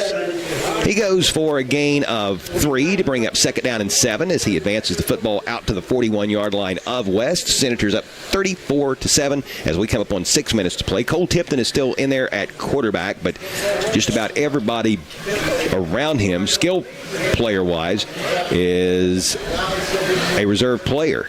Probably a good thing, just kind of keep control, keep fluidity with that. Yeah. Gunnar Schockweiler is lined up as a wide receiver to the left. Also wide to the left is Micah Barnes. We've got a flag flying before the ball is snapped. That's a false start on West, and you often get that when you have a lot of backups in there. getting some time under the Friday night lights, and kudos to Coach Todd Gilliland for getting those JV guys into the game. Often they serve as the scout team players for the varsity guys throughout the week of practice, often taking their lumps, especially the freshmen and sophomores, but their time will come as they get older and become juniors and seniors. So 5 minutes, 30 left, clock counting. The penalty moves the ball back to the 36-yard line. It's second down and 12. I formation. Again, it's the deep back. Atkins up the middle. And, boy, that 120-pound frame packs a punch as he battles his way out to the 40-yard line for a hard-earned gain of 4. It will be third down and 8. So West right now just playing keep away and allowing some younger players to get some valuable experience. The Senators on their way to improving to 5-1 on the season, 2-0 in Southern Ohio Conference Division II play. West will return to action next Friday. A trip to Lucasville is in store, where West will play the Valley Indians. That'll be our Appalachian Marketing Media video stream game of the week, and that contest can be heard here on Mix 99.3. Here is a toss sweep to Atkins left side. He's thrown down by Pica in the backfield, back around the 35-yard line. Loss of about 6 on that play. So it's going to be fourth down and 13, punting time for the Senators as the clock nears 4 minutes here in the fourth quarter. I tell you what, you could definitely see a difference between a freshman and a senior like Pica and Atkins. He's kind of tossing like a rag doll a little bit. Well, you can see a difference between somebody who weighs 120 pounds versus somebody who weighs 210. Yeah, and that's 210 of solid muscle, too. 90-pound difference. Here is the snap. It's on target. Mason Parker punched away, angling toward the sideline, and the ball goes out of bounds around the 35. So Minford's offense will return to the field, trailing 34-7 with 3:49 remaining in the ball game. Stay with us after this one for the Minford Telephone, Minford TV, and Falcon One Internet post-game show. All kinds of awards to dole out, including the Gamps John Deere Outstanding Run of the Game, the Portsmouth Block Big Block of the Game, the Monroe's Frame and Collision Big Collision of the Game, and the Roger and Snuffy Player of the Game presented by Collier Companies. Now, Collier Companies, of course, also gives a $50 gift card from the Scioto River to any defensive player who forces a safety. We haven't had anybody near that tonight. Nope. The game's not over with just yet. Let's take a timeout as well. 60-second TO. This is high school football on Mix 99.3. Monroe's Frame and Collision and now Wheel Alignment knows that good luck on the field can sometimes turn into bad luck in the parking lot. Well, if that happens to you, just know that Monroe's Frame and Collision is there from big bangs to little bangs and has been doing it for 30 years. Monroe's commitment to you, the customer, is evident when you speak with any one of the Monroe's technicians or staff. Monroe's makes you feel as comfortable as possible and are always readily available and happy to answer any of all questions and your inquiries. Monroe's Frame Collision and now Wheel Alignment. Hi, I'm Gary Duzan of Portsmouth Insurance, a TAH Benefits partner. And I'm Jay Hazelbaker, president of TAH Benefits. Portsmouth Insurance specializes in helping local business owners with their employee benefits. We understand that operating a business can be stressful. Let us alleviate at least one of those worries for you. Portsmouth Insurance understands the health insurance marketplace, and our commitment to service, knowledge, personal and business insurance markets can give you peace of mind. For assistance with all of our employee benefit needs, call us at Portsmouth Insurance, 740-353-4105. 3:46 left to play in the ball game. West up 34-7. Minford with the football, first and 10 at the 36-yard line of the Falcons. Give up the middle. Ball carried out to the 40-yard line. Matt, was that Keegan Rowe? That was number 17. Keegan Rowe, and that quarterback for the Falcons now is Curtis Glenn. Keegan Rowe, the ball carrier, is a 5'8", 175-pound junior. The quarterback, Curtis Glenn, is 5'9", 150-pound sophomore. He's in the pistol formation, awaiting the snap, takes it. Gives again to Rowe, up the middle, not much. He got 4 yards on that first carry, but this time he's going to be hit in the backfield and dropped for a loss of 3. 77. It's Ben Sparks. Evan Stiles was also in on that stop. Both freshmen, both good-sized freshmen. Sparks is a 6'1", 280-pound ninth grader. Stiles is 5'9", 178 pounds. Third down and a short 9. Glenn in the pistol, low snap. He digs it up off the turf, fakes the handoff, now rolls right side. Pass caught right side. This is Ethan Swick. He's got the first down as he takes the ball into West territory. Making a big hit there tail end of that play is Micah Barnes. He's a 5'8", 145-pound sophomore, but a big gainer for the Falcons to the 45-yard line. It's a 17-yard pickup, if I'm not mistaken, for Ethan Swick. Right. Yeah. 17-yard pickup. Swick is a 6', 170-pound junior. So Curtis Glenn, a 100% passer rating tonight, 1 for 1. QBR is through the roof right now. Yeah, it really is. Fresh set of downs for the Falcons. 2.5 minutes to play in the ball game. Give goes up the middle. This is Keegan Rowe. Hit around the line of scrimmage. Actually dropped in the backfield for a loss of 2. 15 on the tackle. That's Bo Roten. He's a 5'10", 180-pound sophomore. Second down and 12 coming up for Minford. Just sounds like a solid linebacker that Bo wrote. Yeah. Second down and 12. Ball in the middle of the field. 3 receivers to the left, 1 split out wide to the right for the Falcons. Glenn awaits a snap out of the pistol. Another low snap. And to give up the middle of Rowe. Hit hard in the backfield. Dropped for a loss of about 1. Looks like it was Tilton Rapp there to help with the stop. And I heard the public address announcer say Austin Evans as well. Loss of 1.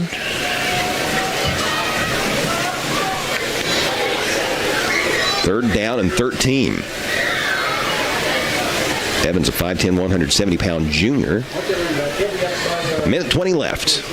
Playing it out here at the Rock tonight, where the Senators are going to get the win to improve to 5-1. Here's a quarterback keeper left side. Glenn turns the corner, has a pretty decent gain here, so he'll take the ball to the 42-yard line. 6 yards on that pickup. It's 4th down. Yep. Pretty nice job by Curtis Glenn, the sophomore second-string QB. Good job carrying the fake out. Yeah. Bo Roten now has the nickname from Norm Hall, the PA announcer over here. Bo the Show. He's been dubbed. Yes. The snap is trickled back to the quarterback here on 4th down and 7. He's going to be gobbled up in the backfield. Dropped for a loss of 2, and Minford will turn it over on down. Several Senators in on that stop. It looked to be Leif Potters helping lead the charge, and Austin Evans again on that tackle as well for the West Reserve defense. So with 34 seconds left in the ball game, the West Senators, who have put 34 points up on the scoreboard and have a 27-point lead, have to come out for a couple knees, and that will be it. We have an officials timeout, it looks like. Let's step away for 30 seconds ourselves. This is high school football on Mix 99.3. Hello, this is Greg Wilkett, President and CEO of Floor BWXT Portsmouth. We want to wish all the schools good luck on a safe and successful season. Just like a sports team, we've been working together to safely and effectively decommission the former Portsmouth gases diffusion plant and leave behind an environmentally safe and sustainable future for our region. On behalf of all of the employees at Floor BWXT, I'd like to wish all of the teams in the 4-county region a safe, fun, and winning season. 34 seconds left to play in the ball game. West up 34-7. The Senators lining up in victory formation just to take a snap and a knee. Should have to do this twice, and that'll be ball game. Tipton takes a snap, drops to a knee. That might be it. That's actually it. Yeah, they only had to do it once. So that is going to be your ball game, 34-7. West gets the win over the Minford Falcons tonight. Postgame coverage coming your way next. We're going to take a 4-minute timeout and return to fire up this evening's Minford Telephone, Minford TV, and Falcon One Internet postgame show. Your final score, West 34, Minford 7. This is high school football on Mix 99.3. On the Esplanade Laser Center and Medical Spa in Portsmouth knows that looking better makes you feel better. Remember, the players aren't the only ones who want to look good under the Friday night lights. And on the Esplanade can help you look your absolute best. With 14 years of experience, Jeannie and On the Esplanade specializes in medical aesthetics and skincare, offering such services as Botox, scar revision, laser tattoo removal, laser hair removal, and cool sculpting. Visit On the Esplanade, 813 Gaia Street, Portsmouth, and follow On the Esplanade on Facebook. Be listening to high school sports all season long on Hometown Radio of Portsmouth, presented by Appalachian Marketing Media, Sherman Cricker Insurance, Atomic Credit Union, the Scioto County Career Technical Center, Donnie Martin Heating and Air, Clark's Pump and Shop, Dyer Insurance, SOMC, Monroe's Frame and Collision, the McKinley Funeral Home, Portsmouth Insurance, a TAH benefits partner, as well as the Glockner family of dealerships. Holbrook's Hometown Pharmacy, your locally owned Health Mart pharmacy, believes you should be treated like a person, not just another number. Health Mart pharmacist Brandon Holbrook always takes the time to get to know you, explain your medication, and answer any questions you may have. Brandon takes pride in knowing his customers by name and providing the service you would expect from a trusted friend. Visit Holbrook's Hometown Pharmacy, your locally owned Health Mart pharmacy, at 37C Lucasville Minford Road in Lucasville. Health Mart, caring for you and about you. This broadcast of high school sports is being presented in part by Glockner family of dealerships, which include the Glockner GM Superstore in Portsmouth, Glockner Honda Toyota in Portsmouth, Glockner Chevrolet GMC and Buick in Ironton, Glockner Dodge Chrysler Jeep and Ram of Ashland, Glockner Ford in South Point, and Glockner Auto Credit, with 6 locations around the tri-state area: Portsmouth, South Point, Waverly, Jackson, Chillicothe, and Ashland. Shop online at Glockner.com. At Glockner, they make it easy. There are a lot of comfort control companies out there, but not like Donnie Martin Heating and Cooling. Family owned and operated with a genuine concern for the community and the environment. Let Donnie Martin Heating and Cooling make sure that your commercial or residential heat pump or furnace is operating properly and efficiently. Donnie Martin Heating and Cooling can service all makes and models. Phone 740-259-4512. That's 740-259-4512. Donnie Martin Heating and Cooling, proud supporters of local high school sports on local radio. Brody Perkins is a junior baseball player and golfer from South Webster who is in the welding program at the Scioto County Career Technical Center. Brody is attending the Scioto County CTC to make himself as employable as possible. Just want to be able to get into a trade and work and make money. Brody enjoys the hands-on experience provided by the Scioto County CTC. After school, Brody would like to become a pipe fitter. The Scioto County CTC, a proven past for building a better future. Conley Trucking on Slocum Heights Road in Wheelersburg not only works with commercial businesses, but helps out residents as well. From big to small, Conley's hauls it all. Sand, stone, gravel, dirt, coal, and grain for fill dirt or limestone. Contact Conley Trucking, 776-7634. Employing over 60 local people in business since 1975. The full fleet of 18-wheelers and dump trucks. Call Conley Trucking, 776-7634. Online at conleytrucking.net. For a quote, email conleytrucking@frontier.com. Hi, I'm Nancy Hawk, the owner of Real Estate Gallery. I'm inviting you to contact any of our professional realtors for all of your real estate needs, or visit our website at realestategallery.com. Real Estate Gallery Incorporated, Portsmouth and Wheelersburg. Real Estate Gallery, we'll be there every step of the way. Real Estate Gallery. It's time for the Minford Telephone Minford TV Postgame Show. Now let's go back to our game site for the wrap-up of tonight's game. Tonight, your final score, the West Senators knock off the Minford Falcons 34-7 on senior night and homecoming night at the Rock in West Portsmouth. This is the Minford Telephone and Minford TV postgame show. For over 100 years, the Minford Telephone Company has proudly served the area with its communications needs. Today, the Minford Telephone Company provides fiber optic internet, TV, and telephone services on the area's only locally owned fiber optic network. Call the Minford Telephone Company at 740-820 800-2151 or visit their new website at falcon1.net for more info. Go fast, go fiber, go local, the Minford Telephone Company. Again, our final 34-7. Not too many other finals to report right now. Only one. Waverly defeated Oak Hill 56-7. Checking scores from other games around the area in the fourth quarter, Harvest Prep has a 32-10 lead over Wheelersburg. The Pirates are on their way to a 3-3 start, and they could very possibly fall out of the top 16 in Division 5 Region 19 heading into week number 7. Who would have thought that, huh? That's definitely something you didn't really see coming in. No. Boy, there's a good one going on over at the Coliseum tonight. In the third quarter, Portsmouth has a 7-6 lead over Colgrove. You can hear that on Fox Sportsmouth AM 1260 and 95.7 FM. They've got a good one going on in McDermott as well, where in the fourth quarter, Valley leads Northwest 7-6. In Sciotoville, Eastern Pike is in front of East 36-6. Sims Valley leads Green 38-7 in the third quarter. Fairland has a 40-28 advantage over the Gallia Academy in the fourth period. Ironton is all over Chesapeake 48-7 in the fourth. Unioto leads Piketon 31-22 in the fourth quarter. In the third period, Jackson had doubled up on Washington Courthouse 28-14. And checking some Kentucky scores, Ashland leads Greenup County 47-7 in the third period. Russell has a 12-0 lead at Fleming County at halftime, and Lewis County leads Bath County at the half 26-8. 34-7 is again our final. Let's take a look at where we are going to be next week. It's time for the Glockner family of dealerships glance toward the future. We know that you sometimes can't make it out to the game, but just as Glockner makes the car buying process easy, the WNXT and WZZZ sports teams makes listening to high school sports easy. When buying a vehicle is in your future, visit the Glockner family of dealerships, which include the Glockner GM Superstore in Portsmouth, Glockner Honda Toyota of Portsmouth, Glockner Chevrolet GMC and Buick in Ironton, Glockner Dodge, Chrysler, Jeep, and Ram with locations in both Portsmouth and Ashland, Glockner Ford in South Point, and Glockner Auto Credit with 6 locations throughout the tri-state area, including Portsmouth, South Point, Waverly, Jackson, Chillicothe, and Ashland. Shop your next vehicle online anytime by logging on to Glockner.com.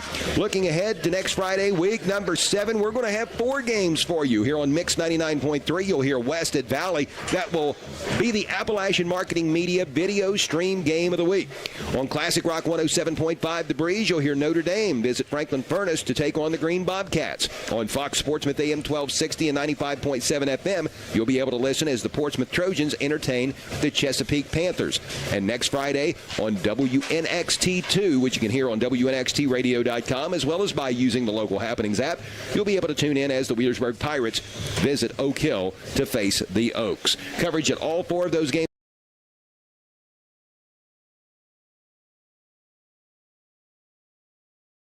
out. When Matt and I return, we'll take a look at the stats, including the Barrett Murphy Insurance Agency turnover report, and we will name tonight's award winners.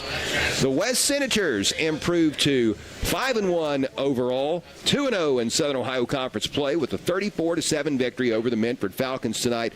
Minford, meanwhile, drops to 3-2, 1-1 in conference play. This is the Minford Telephone, Minford TV, Falcon One Internet postgame show on Mix 99.3.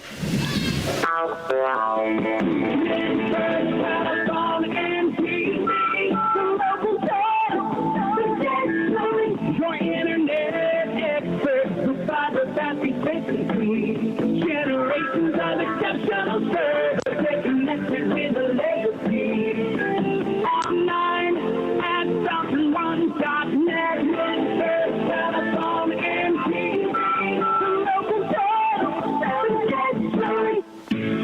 Hi, this is Gabby from People's Bank. I'm here to tell you about People's Bank's new CD special. It is so good, you need to stop by any People's Bank location today and ask your banker to tell you more. Or visit pebo.com. This special will not last long. You must open your account by September 7th. People's Bank. Working together, building success. Member FDIC. When you're looking Looking for great landscaping ideas? Visit Portsmouth Block, 2700 Gallia Street, Portsmouth, where you'll find a full line of landscaping products such as decorative brick sets, landscaping blocks, brick pavers, retaining wall block, concrete landscaping edging, gravel, sand, and much more. Portsmouth Block sells to the public as well as to contractors. Create the fire pit, patio, wall, or water fountain you've dreamed of. Everything you need for the ultimate landscaping look is at Portsmouth Block, 2700 Gallia Street in Portsmouth. Be listening to high school sports all season long on Hometown Radio of Portsmouth, presented by Collier Companies, Little's Septic Service, Little's Grease Trap Removal, Little's Excavating, and Mr. Rudu Plumbing, Gamp's John Deere and Convenience Store, Conley Trucking and Conley River Terminal, Portsmouth Block and Portsmouth Building Supply, People's Bank, the Real Estate Gallery, the Counseling Center, and Hunter Williams Insurance. KC Printing and Promotionals is teamed with Hometown Radio Sports to help you own some of your team's favorite moments. What a throw! What a catch! Open for a three. Got it! Most games heard on WNXT and WZZZ are recorded and archived and can be put onto a sports-friendly, state-of-the-art flash stick available for you to purchase. To inquire about purchasing a game heard on WNXT or WZZZ, call 740-353-1161.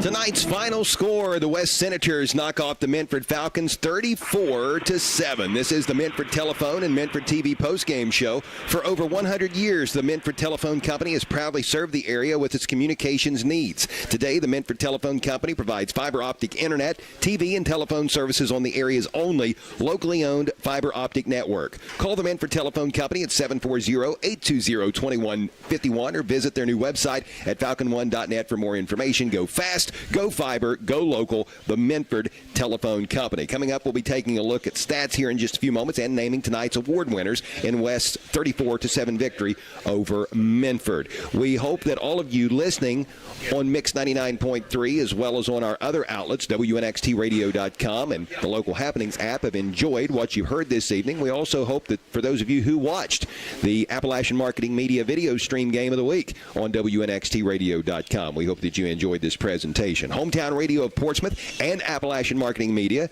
are so excited to have teamed up this high school football season to offer the area a video stream presentation of select high school football games of the week. For over 50 years, Hometown Radio has painted the picture of high school football, and now, with the aid of Appalachian Marketing Media, you can see it as well as hear it. Appalachian Marketing Media offers professional photography, website creation, and videography. The production of the Appalachian Marketing Media high school football game of the week on WNXTradio.com marries the audio of Hometown Radio with a visual presentation provided by Appalachian Marketing Media cameras, giving high school football fans a new way to soak up the action when they just can't be at the game. Be listening to high school sports all season long here on Mix 99.3 as well as on Classic Rock 107.5 The Breeze, Fox Sportsmouth AM 1260 and 95.7 FM, as well as online at WNXT2, all of which can be heard using the Local Happenings app or by logging on to WNXTradio.com and be watching for the Appalachian Marketing Media Game of the Week, available on WNXTradio.com. Hometown Radio and the Appalachian Marketing Media cameras taking high school football to the next level, thanks to Jacob Bowe, Brandon Haas being here with us tonight, as well as Ryan Schieser of Appalachian Marketing Media. If you'd like to purchase a copy of one of the video stream games this season, call the WNXT studios at 740-353-1161. 34-7, West wins it over Minford tonight. Matt, let's take a look at the final stats from this one. All right, Chuck, first we'll go team stats followed by individual, and we'll start with the Minford Falcons. Falcons finished tonight with just 7 first downs in the evening, 2 passing, 5 rushing. They were 2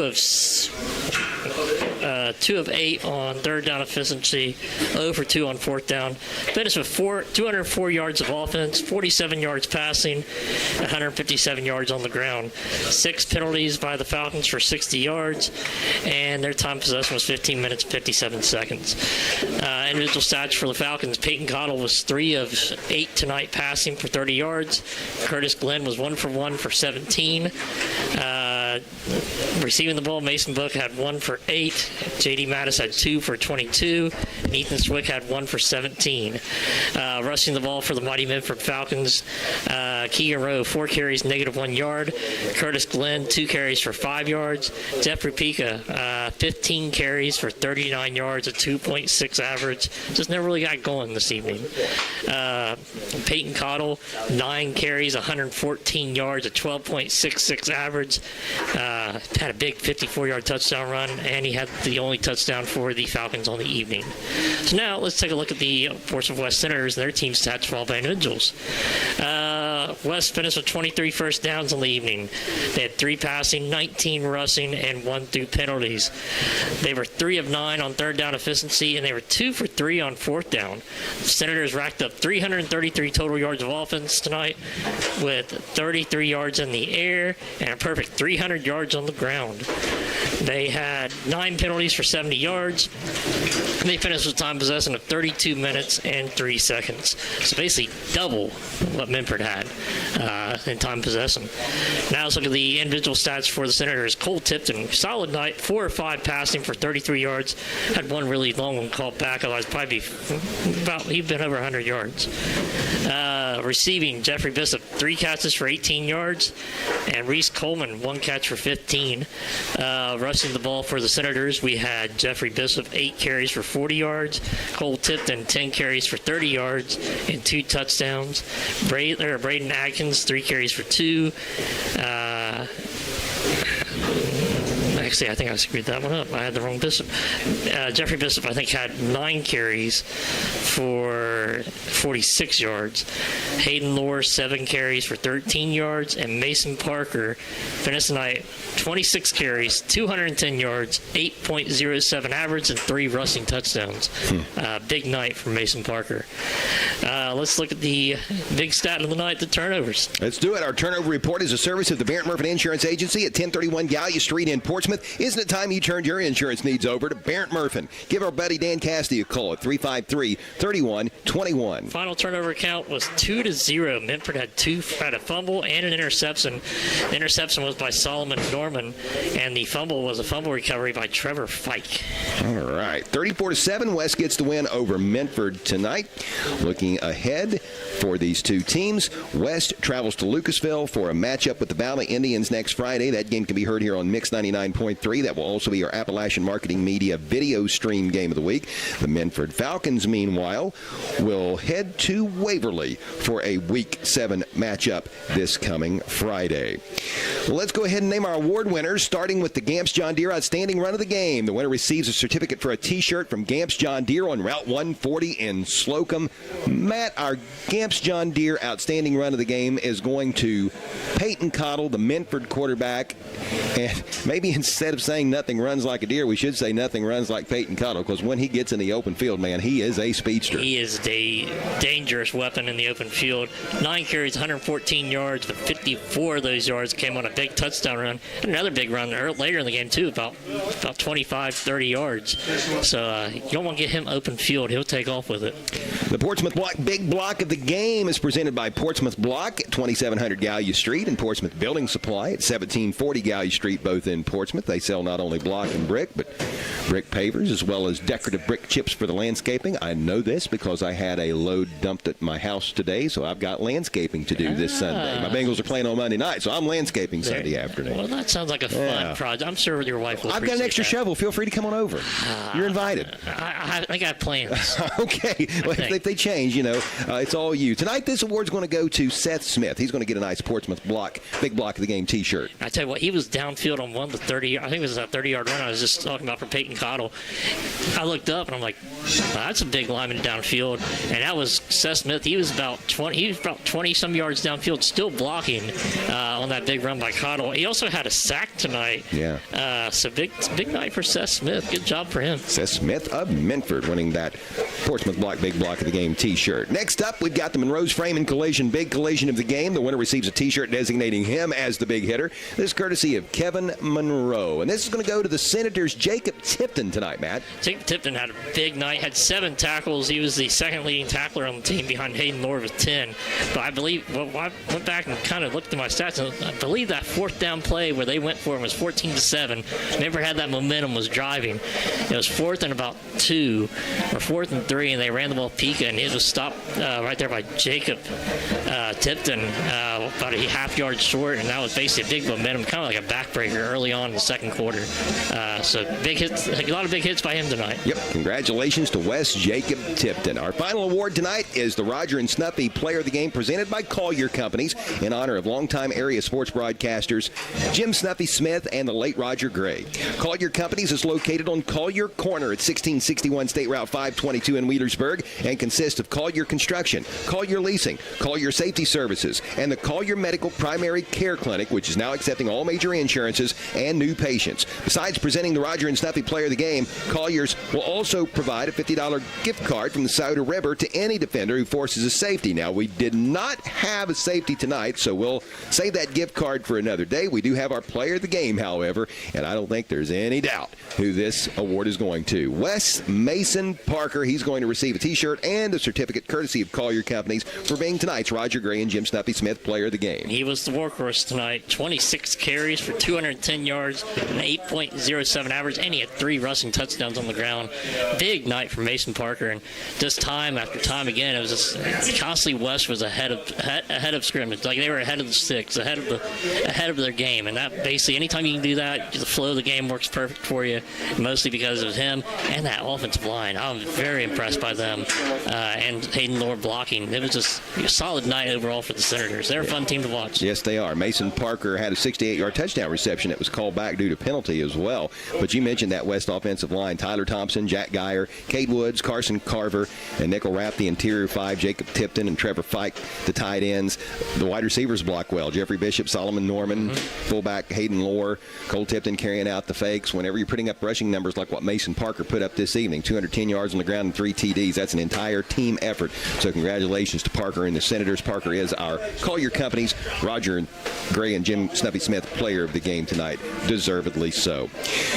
Your final score, 34-7. West gets the win over Minford. We've had a few other games go final since the final horn sounded here at the Rock. Portsmouth defeated Colgrove tonight, 14-6. That's a big win for Coach Bruce Cobb and the Trojans. Big win, and Colgrove comes in with some firepower. I mean, they've been averaging some like 30-point games, so big win by Coach Cobb and the Trojans. The Valley Indians picked up their first win of the season. They went to Northwest and prevailed over the Mohawks 7-6. Eastern Pike was a winner in Sciotoville tonight over the Tartans, 43-20. The final of that one. Ironton down Chesapeake 48-7. Those games in our final of 34-7 West over Minford, the only final scores we have to report tonight. Harvest Prep, Wheelersburg, that's 32-16 in the fourth quarter. Harvest Prep in front.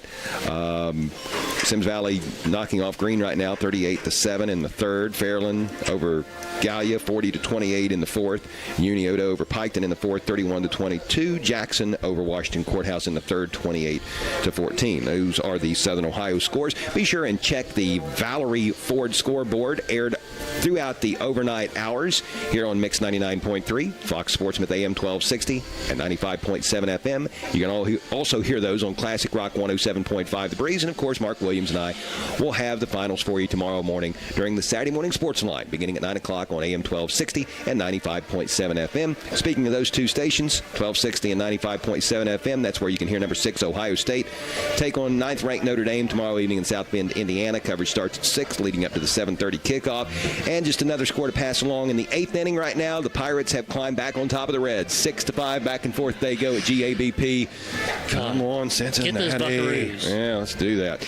Your final score, 34-7. West gets the win over Minford. That's going to do it for us. Matt, great working with you tonight. Hey, it's been a blast. It's like riding a bike. Yeah. But I tell you what, it's been great working with you as always, Chuck. And hopefully get around playoff time, maybe get a game or two maybe. Playoff time and definitely basketball. We worked together since 2018 up until this year. You're now assistant coach extraordinaire for the Notre Dame Titans. So the only reason I had you tonight is because Notre Dame plays tomorrow. You'll be focusing your efforts there. But, yeah, hopefully we can get together a few more times before football season is over. But if not, round ball, we'll hook up. Oh, round ball, it's literally every time. It's on Tuesdays, Fridays, Saturdays, all the time.